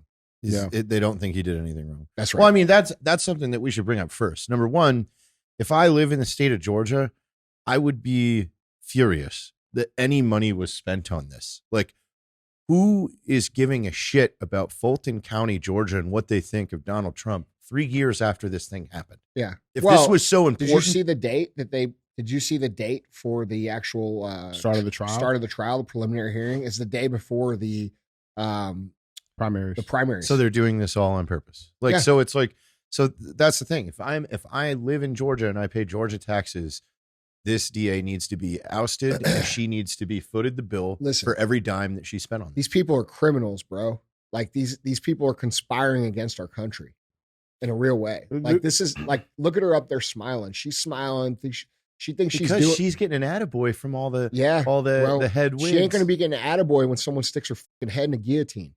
Like, because that's what's going to happen, bro. That's what happens, man. And here's another interesting thing too. Listen, dude, that is what's going to happen. Yeah. Like you guys may think that sounds extreme. Remember, we are on the way down still, and it's going to get way worse and way harder on you and your family. And when people finally realize the level and depth of what's been going on, there's going to be accountability. And the people who participated in these crimes are going to be handed the ultimate accountability. That's why they continue to go. Yeah. Well, and dude, like the weird thing is too, man, like there's been a lot of headlines, like when I was, putting this together, they're already trying to talk about like, well, yeah, Trump can still get elected, but, he can't pardon himself. Like they're already trying to build up the defense on the back end. And what is interesting is that, their defense is that, if Trump becomes president again, that he can pardon himself from all of these indictments going on. The problem is that in the state of Georgia, they did not escalate these to the federal level. They're still on the state level, which means Trump cannot pardon himself from state crimes. You know what Trump could do? But the governor could. Yeah, you could tell him to suck his dick. No. Yeah, you know what Trump could do? Trump could actually do the exact same thing that they're doing to him, which he's already come out publicly and said he would do. Yeah. And he said this earlier this week. Federal charges. Correct. And arrest these people and put these people in jail or worse. Let's kick Georgia out. I mean, you could do that too. Fuck them, man. Well, in reality, guys. So well, Chad Wright's down there in Georgia. Yeah. I like Chad Wright. I'm a Braves fan too. So they're doing good. Yeah, they're doing good. They're the best. Yeah. But he could shut off federal funding for a little bit until they clean up their house. Well, this is the other. I think the main part about this particular case that's going to make it not be what they think it is that they're trying it as a RICO case, right? Mm-hmm. Yeah, RICO was created for the mob, right? But it's you have to be able to prove that the organization was specifically set up to commit crimes as a group. And she's just tying in a bunch of random people that were on his team. It's not what RICO is. It's like Alvin Bragg in New York. No, what they're doing is RICO, actually. Technically, yeah. But like what Alvin Bragg is doing up there, he's trying to amplify or elevate or get an escalator on the case because if you quote unquote forge those documents, which is not really what happened anyways, but let's say it did. If you forge those documents, that's a fine. That's it. It doesn't become a crime until it's to cover up a secondary crime, right? And that's which the crime that he's alleging that it's covering up is outside of his jurisdiction, which means he won't be able to charge this like he wants to. And then when they go to trial for this RICO case, you have to establish past, present, and future crimes. You have to establish past crimes that have happened, present crimes that are in the process of happening, and then future crimes that are planned conspiracy. You have to do all three of those RICO predicates to get a conviction on RICO. None of that exists here. They just put 19 people and 1,000 charges in there. Yeah. But that's not what it is. It's like, these are the George Soros DAs. Yeah. So he spent $2 billion on something like 270 judge and DA races across the country over the last 5 years. And these are Alvin Bragg is one of them. He got $2 million from that. This lady's won. She's won. They're all over the fucking place. We had Kim Gardner here in St. Louis. Yeah. Won, and we saw all the bullshit that went with just that. dumb as dude. Yeah. You guys have some of the dumbest politicians that exist. Corey Bush. Oh, fuck. Did she graduate fucking high school? No. Holy shit. Well, I don't know if she did or she didn't, but I mean, she may have been a lunch lady at the high school. I invited her. She was. That's how she started. She became.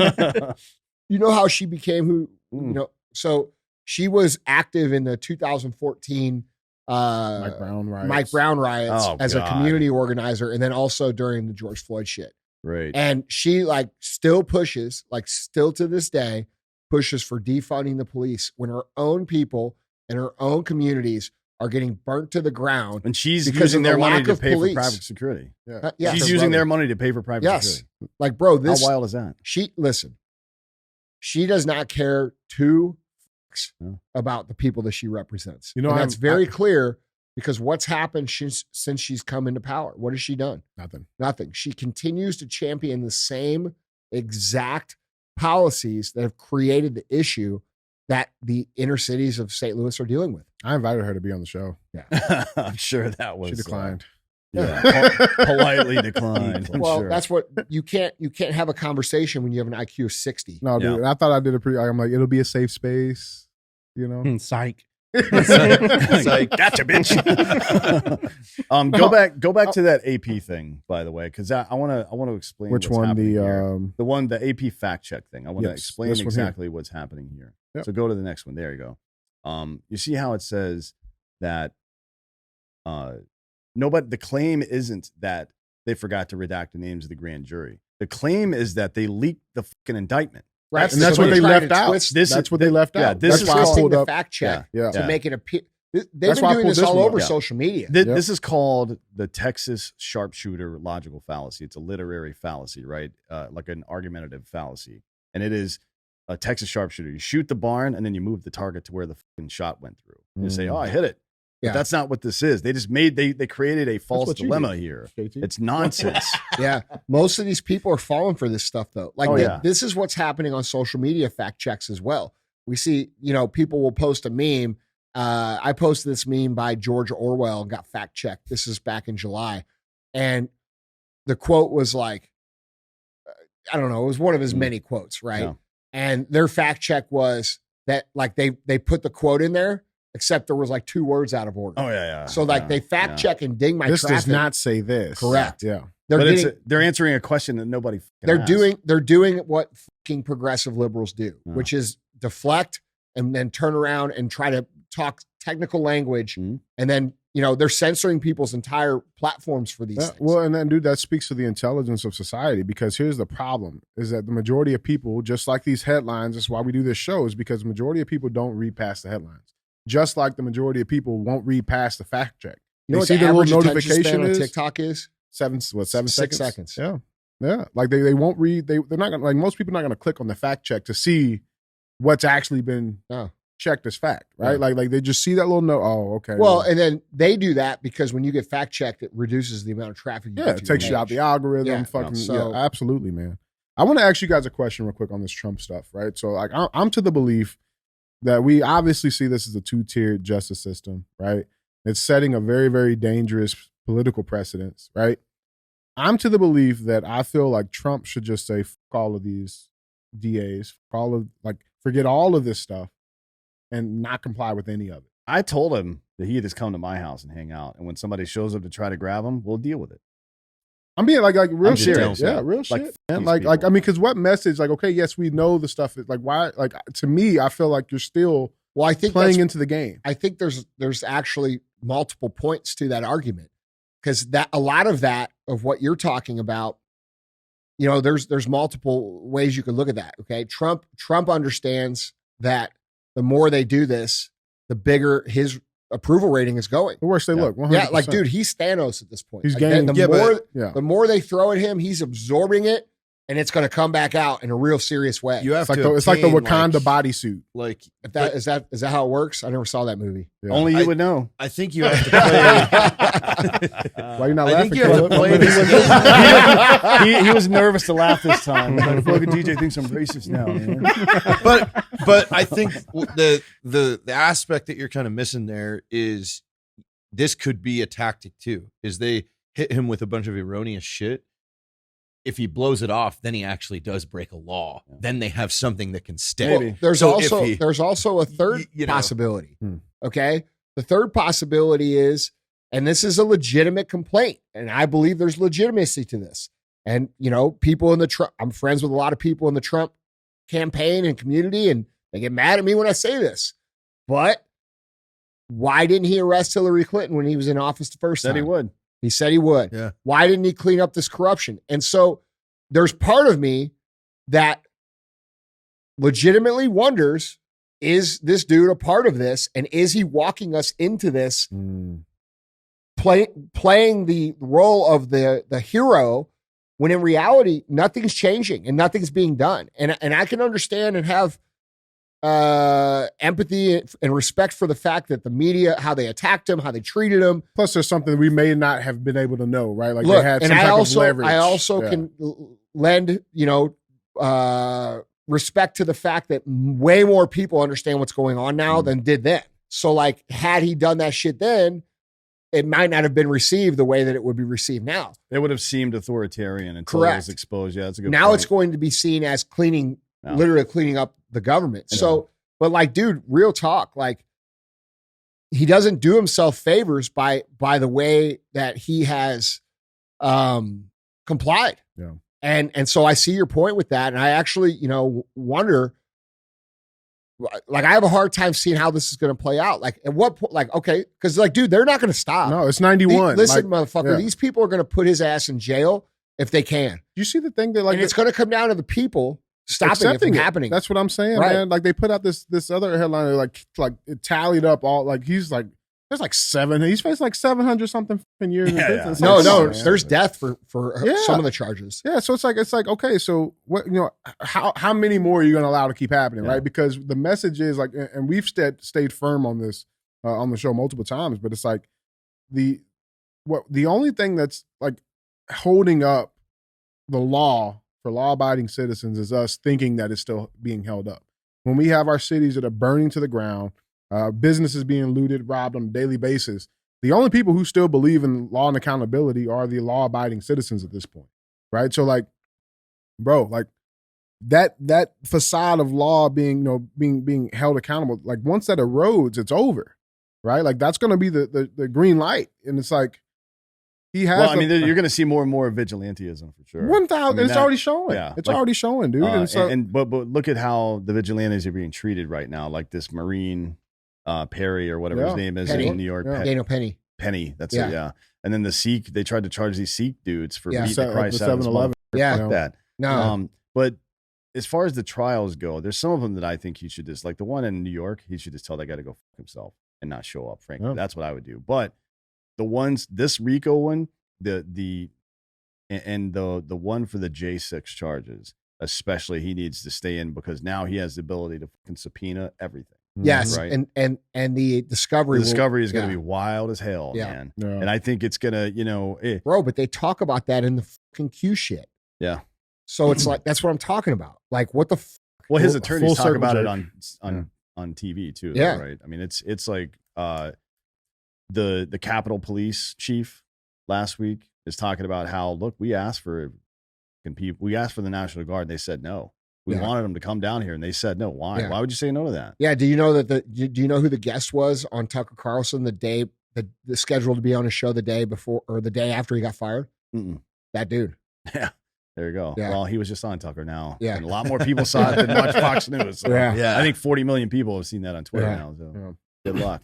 But yeah, that's the kind of stuff, like for those specific trials, I can't wait. Yeah. Because I've seen some of it. Like, I mean, know what it looks like. It's gonna be... If that works out, look, man, I just my take on it is, they probably know a lot of shit we don't know. All right. Like, I'm sure Donald Trump and his team and the people, I'm not talking about his country club team that think they're on the team. I'm talking about his 2 or 3 trusted people on the inside. They fucking know what's going on. Okay. And there's a reason Donald Trump is a strategist. He understands exactly what the fuck he's doing. I guarantee it. You don't become Donald Trump in America and as successful as he has been and everything that he's done without being good at strategy. The guy's smart. And the fact that he's continuing to go along with it tells me he knows some shit that we don't know. I feel like because otherwise, if this was really just happening at surface level, and it was you or me, and I'd be telling the people what to do. Yeah. I'd be directing them from those little videos. I'd be saying, this is what we got to do. We got to do this. We got to do that. We got to do this. And that lack of direction tells me that he knows something that we don't know. And what is that? And there's a reason why. Yeah. Otherwise, and that's where I have my doubts about the whole situation, because I'm like, dude, if you're a real leader of the people, people are hurting right now. Yeah. People are paying, ridiculous amounts more to live right now. People, like, there's things happening in the world that are irreversible once they're done, like this migration crisis or the implementation of AI. A lot of people say, oh, AI will never. Dude, are you serious? Are you serious right now? Like, they could easily combine AI with robotics and replace all of us peasants. And we're probably less than 5 years away from that. Whataburger's doing that right now. They have a completely automated Whataburger that's opening up in Is Texas. it better? McDonald's 'Cause Whataburger- has 2 stores in Texas already. There are no employees. Yeah. But like, dude, and then we hear, well, because I hear this from the blue collar guys. Well, they can't take blue collar jobs. Not yet. Not yet. Yeah. But 2-3 more years. And then we got all the, and how did I tell you they would implement AI? Through greed. Yep. Because you got all these entrepreneur guys out here talking about how they can hack everything with AI now. And dude, you don't understand what you're contributing to. You know, AI should be completely boycotted by fucking anybody. There's a bigger problem than AI. Quantum computing is a much bigger problem than just AI, because the way that a quantum computer works, like the largest supercomputers we can build right now. You're talking about like CERN? That's a large hadron collider. I'm talking about quantum computing. So Yeah. instead of reading bits, it reads qubits, right? Which is a bit can be one of a certain number of things, and it's not that many. You know what I mean? It's like, let's say 512 megabytes. It depends on how big it is, right? But a qubit can be an infinite amount of stuff. At least for our mathematical capabilities as human beings, it could be an infinite amount of possibilities per qubit. You know what I mean? So you think about encryption. The encryption on your phone, I think, is 512 SK right now. Is that right? I think it's still 512. That means you could take the strongest supercomputers on Earth with a brute force attack. It would take it something like 25 years to get into this thing. Okay. A quantum computer is so powerful. It's like that old thought experiment about God. It cannot create an encryption itself that it can't break easily. That's how powerful a machine it is. So privacy, encryption, passwords, that's over. Yeah. And it's over now. That's It's able to essentially try an infinite amount of combinations to get your password in 1 second. Yeah. Well, that's also, I mean, that's why everything you do here, everything you say around any of these devices is already monitored. Oh, yeah. Like, people don't understand that. That's what Snowden was trying to show you guys. You guys called him a traitor. You said he was a criminal and all this shit. All he was trying to show you was that these people watch and listen and record every single thing. And you wonder how they get people to do what they want to do. It's real simple. If you do enough shit that they don't like, they go into their database of data that they have called the stream, which is everything that you've ever said, videoed, looked at, internet history, pointed the phone at, said within earshot of your television. They have all of that shit recorded, and they go find the shit you don't want anybody to know. And then they send someone to you and they say, hey, guess what, Dan? You need to shut the fuck up. Good luck. Because Yeah. I'll tell you this, the stuff I do in public is way worse than the stuff I do in private. but that's how they control these people. Oh, yeah, and yeah. then they show them the little thing and they say, you want that everywhere? Mhm. And people say no. And that's how they get these people to go along with it. I mean, Find that's those pain points. Yeah, that's how information operations. Like that's every how you single- develop an asset. Every you know? single human being in the world with a cell phone is compromised. Sure, Every single one of them. but only if we all care, right? Yeah. Like if Well, you don't yeah. get like Charles Barkley, they tried to cancel him for saying that women in San Antonio were fat, and he was like, "Women in San Antonio are fat." Yeah. Yeah. Yeah. He's like, "All right, I guess. Yeah. we'll just Well, move I on to mean, the next guy then, yeah. right?" I mean, it's All you like got to say is yes. you don't have to be faster than the bear. You But just they've have to be listen, faster than the other guy. But you right? see how how they've trained society to automatically get defensive in those situations.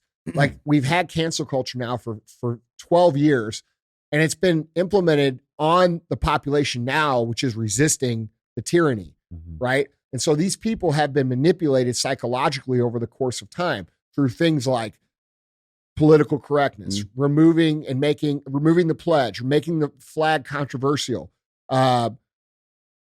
participation trophies. We could go on and on and on, but what they've done is like you said earlier in the show, they've gotten people to start self-censoring. And so they've whipped and beaten their most resistant population and got them to a point where now they're hesitating when it really matters to speak up and say what they believe to be happening. Yeah. And that's the problem we're dealing with. It's paralyzing for a lot of people, but the good news is it's very easy to overcome. All you got to do is say no. It is. You don't have to be a dick. You don't have to be crazy. You don't have to start a fucking podcast. We do it because we like it. Yeah. But all you have to do is just say no. Yeah. Just like Nancy Reagan said. But say yes to drugs. Yes. Say no to authoritarian governments. That's real shit, man. I want that shirt. Say yes to drugs, say no to authoritarian governments. That's your next shirt, bro. That's real shit, I man. love it. Yeah. I love it. Guys, jump down in the conversation. Let us know what you guys think on this topic in the words of This could be our Bigfoot uniform shirts for the team. Yeah. I'd wear Just it. saying. Yeah, guys, jump down to the comments if you want to jump in on this conversation. In the words of 21 Savage, how many charges you got? Hashtag a lot. Let us know in the comments, guys, what you think.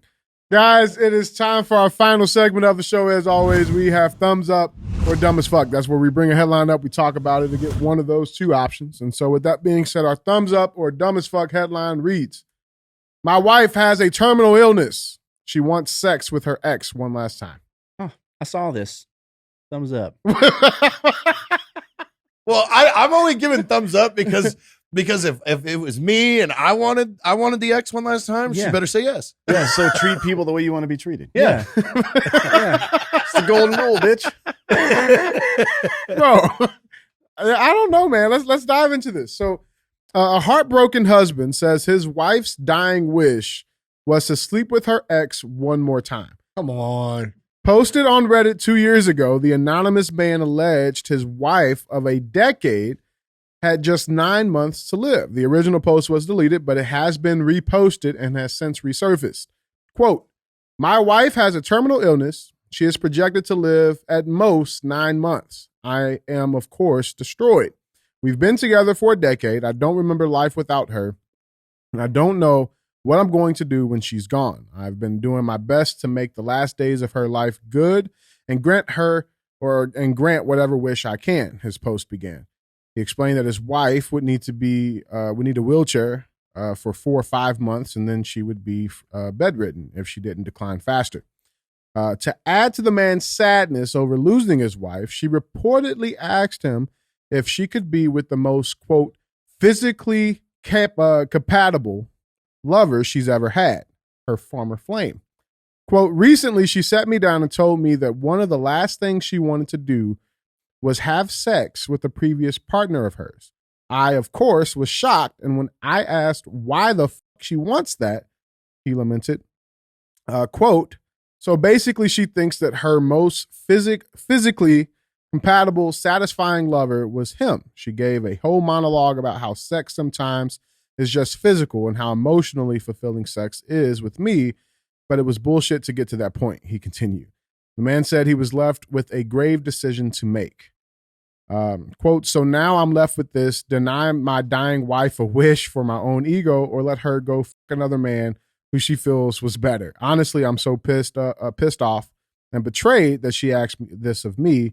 I feel like I'm put in a position where I have to say yes because she's dying, he expressed. I don't know what to say, but I don't know if that's right. I'm so hurt that sex with an ex was apparently so good that she needs to do it once before she dies. I just hate everything about this.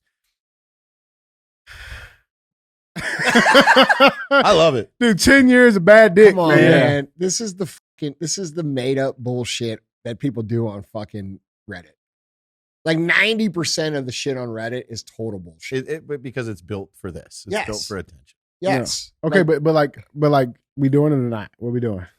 that's it. Oh, Like, okay, yeah, hypothetically. She's a this is America. She can do whatever she wants. I'm not sticking around with some fucking gimpy wheelchair bitch that's gonna f some other dude. That's You kidding me, dude? yeah. Get out of here. That's probably No. the stipulation. Yeah, you're like, okay, sure, you're dying.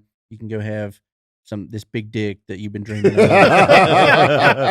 but I'm not gonna stick around and wipe your ass for the remainder of that. I'm not going to clean up the cum. That's we No. handshake and we're done. Yeah, high five. Okay, Enjoy there- hospice. Yeah. All right.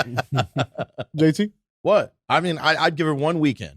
Oh, man. And One then weekend? you take care I of mean, her. she's the one dying. Yeah. You know, she's dying. what if she's just making up that she's dying just so she can get some extra That's dick? pretty funny. Just- Because I'm- you I'm know, healed. you know, This is no different than that guy from the fucking earlier story. She's gonna where be he lied dead. about the weekend. Yeah, hey. she's going to be dead for 3 days before he's on another date. This is still, by the way, not as bad as what George Lopez did to his ex-wife.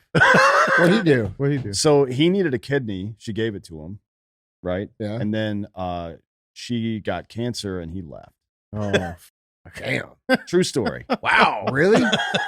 Funny guy, though. No, No, he ain't that funny. I just imagine him jumping on that trampoline at the beginning. Other people, Wow, this is- I hear other people are funny. He just regurgitates Nah, dude. that. Listen, let's be real for a second. Like, that the only reason those people have ever been funny is because we were told they were funny. Yeah. Exactly. That motherfucker ain't funny. No. Listen, look at some of these shows on TV. They're like legitimately not funny. Go watch The Big Bang Theory. So on YouTube, you can find this, and it's on Twitter as well. Big Bang Theory without the laugh track. Bro, those people, Because you don't know what the those is funny. people produce that level. They produce our heroes because they think that's what we will accept. And we're starting to understand this on social media because we're electing new heroes. We're listening to We're picking our own. podcasts. Yeah. We're watching other regular people do crazy shit. Like you can say whatever you want about Jake Paul and Logan Paul. Jake Paul and Logan Paul, two regular dudes who use this tool called the internet to choose themselves to become the heroes of generation. And that's real shit. And now look, they're becoming, listen, Hollywood's over, bro. No, We're no. done having these people chosen for us. And what's funny is these no talent dumbasses like that guy, walk around with egos like they're hilarious. Like, dude, and then tell you to take the vaccine. bro, there's a show on TV. I'm not going to say it because I don't want to be rude because I know some of these people actually watch the show because I've been on some of their shows. It's so fucking bad. It's on MSM. It's a fucking nighttime show. It's so there's literally nothing funny about it at all.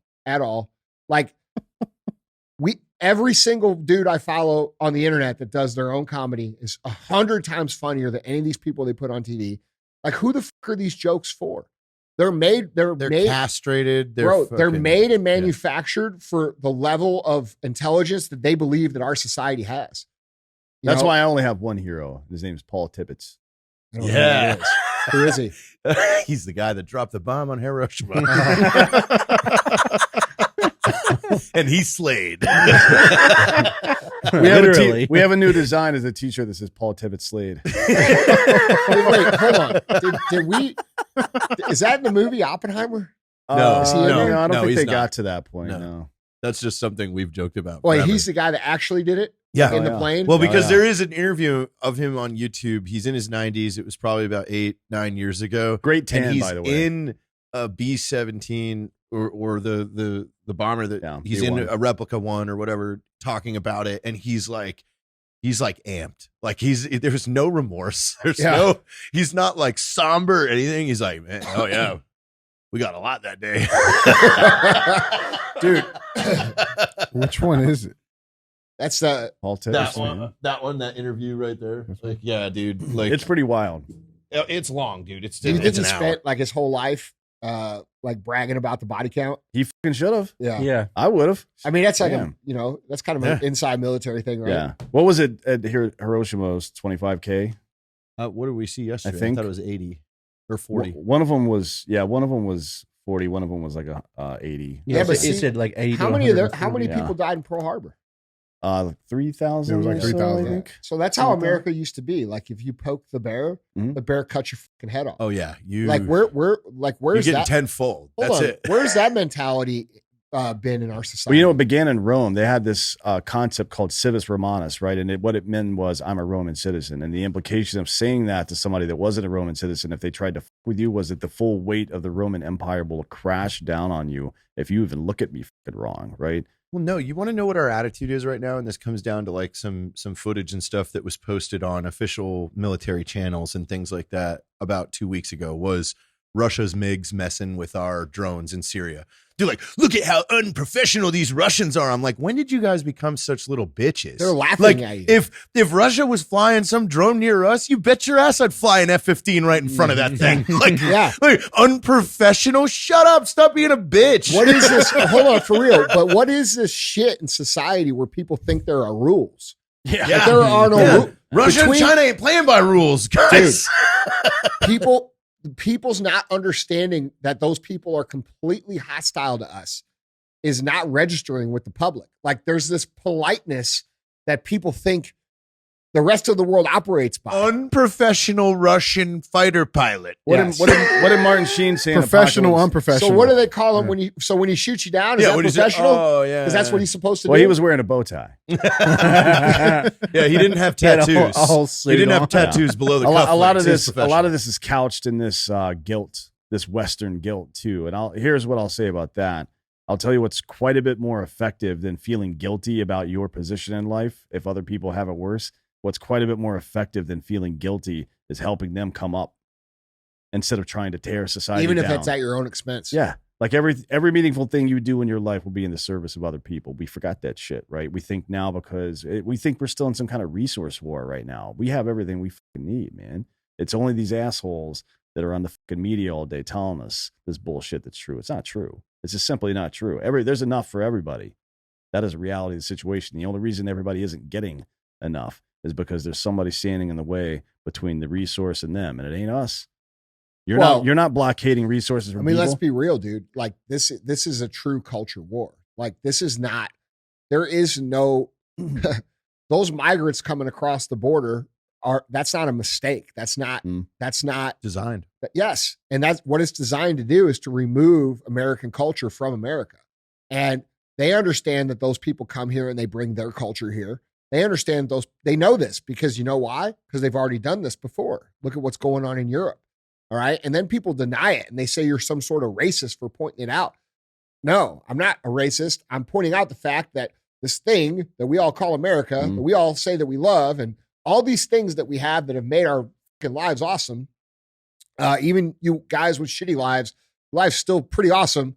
All of these things, these culture, the values, the meritocracy, the everything that makes America America is being destroyed by inserting millions of people that do not believe any of that shit. And like, you guys think that's racist to say? It's not racist to say. America is only as strong as its culture. And if our culture is ruined, then America ceases to exist. And people have a really hard time understanding this. They think that that's some sort of like bigoted statement. Like, we don't want migrants here. No, we don't mind people who immigrate here, but we expect them to adopt to our culture here. And that's the way that America has been since the beginning of America. That's the point of it. Bring us your sick. Bring us your tired. Like, yes, come here and you'll have a different life than what you had there. Not come here and bring your shit here. This is what people are failing to understand. Think about it in practical terms. You run a very successful business, right? Let's say another supplement company went out of business because of incompetence, but there were some talented people there and you hired them. Like, hey, you know what? And you guys, I've been watching what you're doing. You're doing a really good job.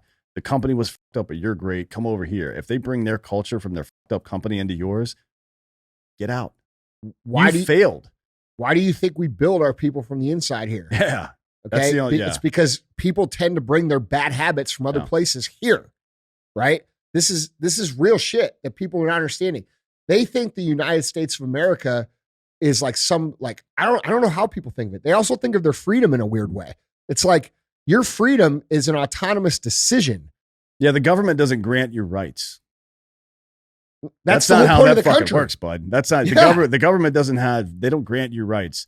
The government is, as a matter of fact, the documentation we have about government from our founders, the only thing it does is limit the rights of government, not ours, right? It enumerates our rights. It doesn't fucking grant them. That's nonsense. So yeah, I mean, it's that idea of what America is to people.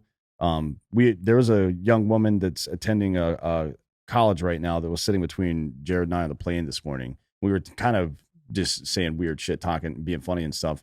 But she was like, yeah, America. I don't even know. Like when people say, what is America anymore? I don't even know what this is. It's a 21-year-old woman, right? That's but the point. She's thinking about it. Right. She's thinking about it, but she doesn't have an answer for it. I'll tell you what, if particularly when there's so much external influence, when you don't have a solid answer to that question, you are very prone to being manipulated. Yeah.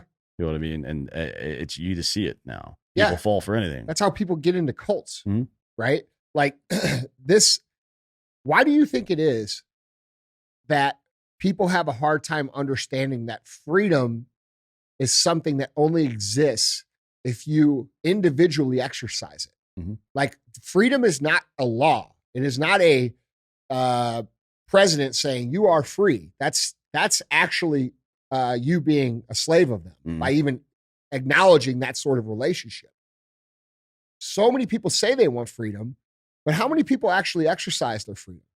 Right? How many people listening to this show right now say they want freedom, but they won't talk about the things that they believe because they're afraid of their, bully who's been bullying them, the left, for the last 10 years.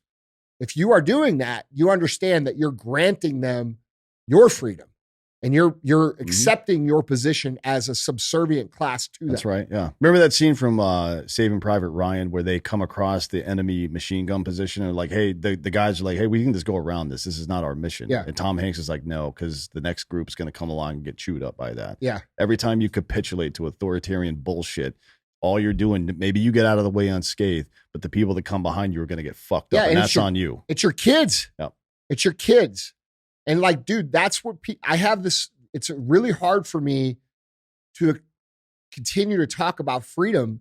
And you talk about it on your show all the time, but like, you guys just don't exercise it. You wonder why this tyranny is winning. Your tyranny is winning because you are afraid to exercise your own freedom. And the sad irony is, all it takes is exercising the freedom to stave off tyranny. Right. Which is very simple. Which is why they can attack it that way. Right. It's very well. pointed. This is also why they have articles attacking 75 hard, or telling you that if you drink too much water, you're going to fucking die, or telling you that exercise is fucking racist. I mean, technically, it's true. If you only drink water, never eat anything, or get electrolytes, you'll probably die at some point. But not from drinking a gallon. Not 1 gallon. No. I mean, that would be... that's been proven scientifically. Yeah, that's dumb. That's real dumb. Your body could process more liquid than that. Yeah, it is nice, though. I've noticed since working out became racist, he's gotten in much better shape. Like, just bigger. He wasn't laughing at DJ's jokes. No, he doesn't laugh anymore. He's like, it's starting to add up.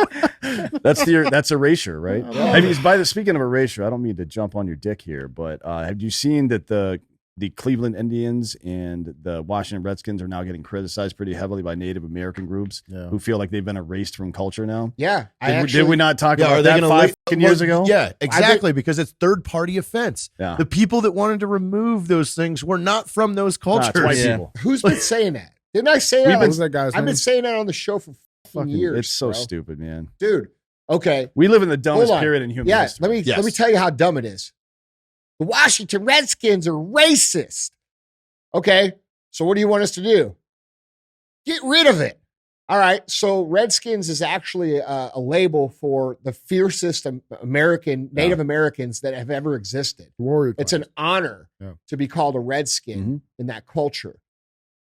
It's racist. The logo was drawn by a chief in the 1940s. Dude, so let's take an NFL iconic team, which is one of the most badass team names and teams ever. Okay, they're historic.